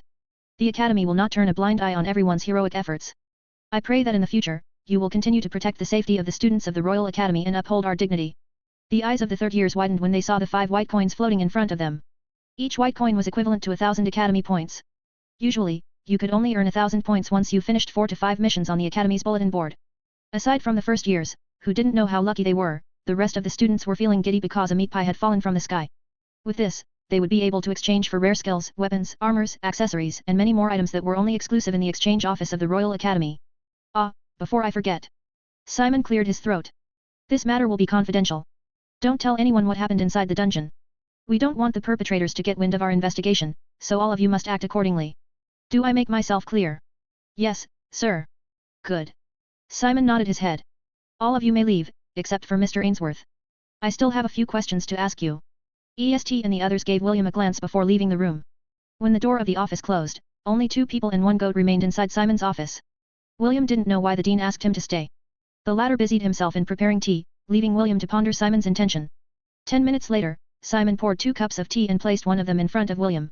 The red-headed boy said his thanks before drinking the cup that was specially prepared just for him. The moment the tea entered William's mouth, he felt a refreshing taste that he had never felt before. It washed away the exhaustion and anxiety that he was currently feeling from the events that had happened inside the Goblin Crypt. Simon smiled as he observed William. He picked up his own cup of tea and drank it. A few minutes of peace passed before Simon finally decided to break the ice. How is Celine? Simon asked. Is she doing well in Lont? William returned the teacup on top of the table and looked at Simon with caution. Seeing the young boy's guarded expression, Simon chuckled and raised both of his hands in surrender. I meant no harm to you or your master, Simon said. Master? I don't have any master, William commented. What are you talking about, sir? William knew that the Hellan Kingdom had banned the use of dark magic. He was not gullible enough to expose his master's condition nor whereabouts to a stranger. Even if that person was the dean of the Royal Academy. Simon had an amused expression as he eyed the handsome half-elf in front of him. He was quite satisfied with William's reply because he didn't acknowledge anything that might compromise his master. She found a good disciple, Simon thought as his eyes landed on the mithril collar on William's neck. So, this is the child of Arwen and Maxwell. Lady Fate is truly a fickle lady. William noticed that the Academy Dean was looking at his collar with a gentle gaze. Even so, he was firm in his decision to protect his master's whereabouts and identity. Did you know? I was one of the makers of that collar hanging on your neck, Simon stated. The collar of Wisteria, a special collar that was crafted to enslave a young elf named Celine because of the power of darkness that ran through her veins. William's eyes narrowed as he unconsciously clenched his fists that were lying on top of his lap. This collar was used to enslave Master. William felt his heart shudder. These bastards. William wanted to ask questions, but he resisted the urge and pressed his lips firmly together. He was afraid that he would start to hurl curses at the Academy's dean due to the anger that was rising inside his chest. Simon noticed the change in William's expression, but he didn't say anything about it. Instead, he continued his tale as if he was reminiscing out loud. I can still remember her lifeless expression when she wore that same collar on her neck. Back then, everyone in the elf village disdained and scorned her for being impure. She was also subjected to very harsh training. Yes, she was subjected to torture using dark magic. Simon drank the remaining tea in his cup to wet his throat. When he was done, he returned it to the table and spoke once more. I don't know how an 8-year-old was able to take that kind of training, Simon continued. There were times when she would return home and her dress would be dyed with her own blood. That is not something that any 8-year-old should experience. It was inhumane. William's fist was starting to shake for he knew just how terrible and painful it was to be subjected to such torture using black magic. Simon sighed before looking up at the ceiling. When her training ended, she thought that everyone in the village would be able to accept her, but she was wrong. The elves are a proud race. They disdain anything that isn't pure. Although they tolerate half-elves in their territories, they also make them feel that they weren't welcome. Ha, such narrow-minded fools. On Celine's 12th birthday, she was exiled from the village and sent to the Dark Elves to continue her training. There, she suffered untold horrors. Horrors that any teenage girl would never dream to experience. This lasted until she turned 20 years old. Her grandfather, Darwin, personally went to bring her back from the northern continent. The Celine that came back with him was no longer the child that hoped for acceptance and love. Since the Silver Moon continent wouldn't accept her existence, Darwin decided to take her to the southern continent where his old friend lived. There, he hoped that Celine would regain the things that she had lost during her childhood. When she arrived at Lont, that was also the day when the collar on her neck was finally removed. Simon's gaze shifted and locked onto the collar on William's neck. The collar you wear on your neck right now was dyed with her own tears, blood, and suffering. Do you know? That collar is the most precious and hateful thing in her possession. A collar she had to wear in order to tell others that she had no intention of hurting them or anyone else. A collar that she was forced to wear so that others will feel safe in her presence. That is the history of the collar of Wisteria. A legacy of how the proud elven race chained up a young girl because they were afraid of some stupid prophecy. A prophecy that would bring them to their knees. Simon sneered. Didn't it even occur to them that if they showed her love and compassion, she would repay them in full? Perhaps they did, but they are a proud race. Elves are such a stupid race. A very stupid race. Simon ridiculed and mocked the elves as if he didn't belong to their race. The dean of the academy sighed one more time, before waving his hand. You may go, Simon ordered. The next time you see your master, know that your own suffering wasn't even a tenth of what she experienced in her lifetime. Make sure to treasure her well. William walked out of the dean's office in a daze, followed by his mama Ella. He didn't even know how he managed to return to his own room. Simon's tale was still circulating inside his head and it made him feel angry and ashamed at the same time. Angry because of how much suffering his master had gone through and shame for cursing his master, Celine, in his heart during the first few weeks of his own suffering.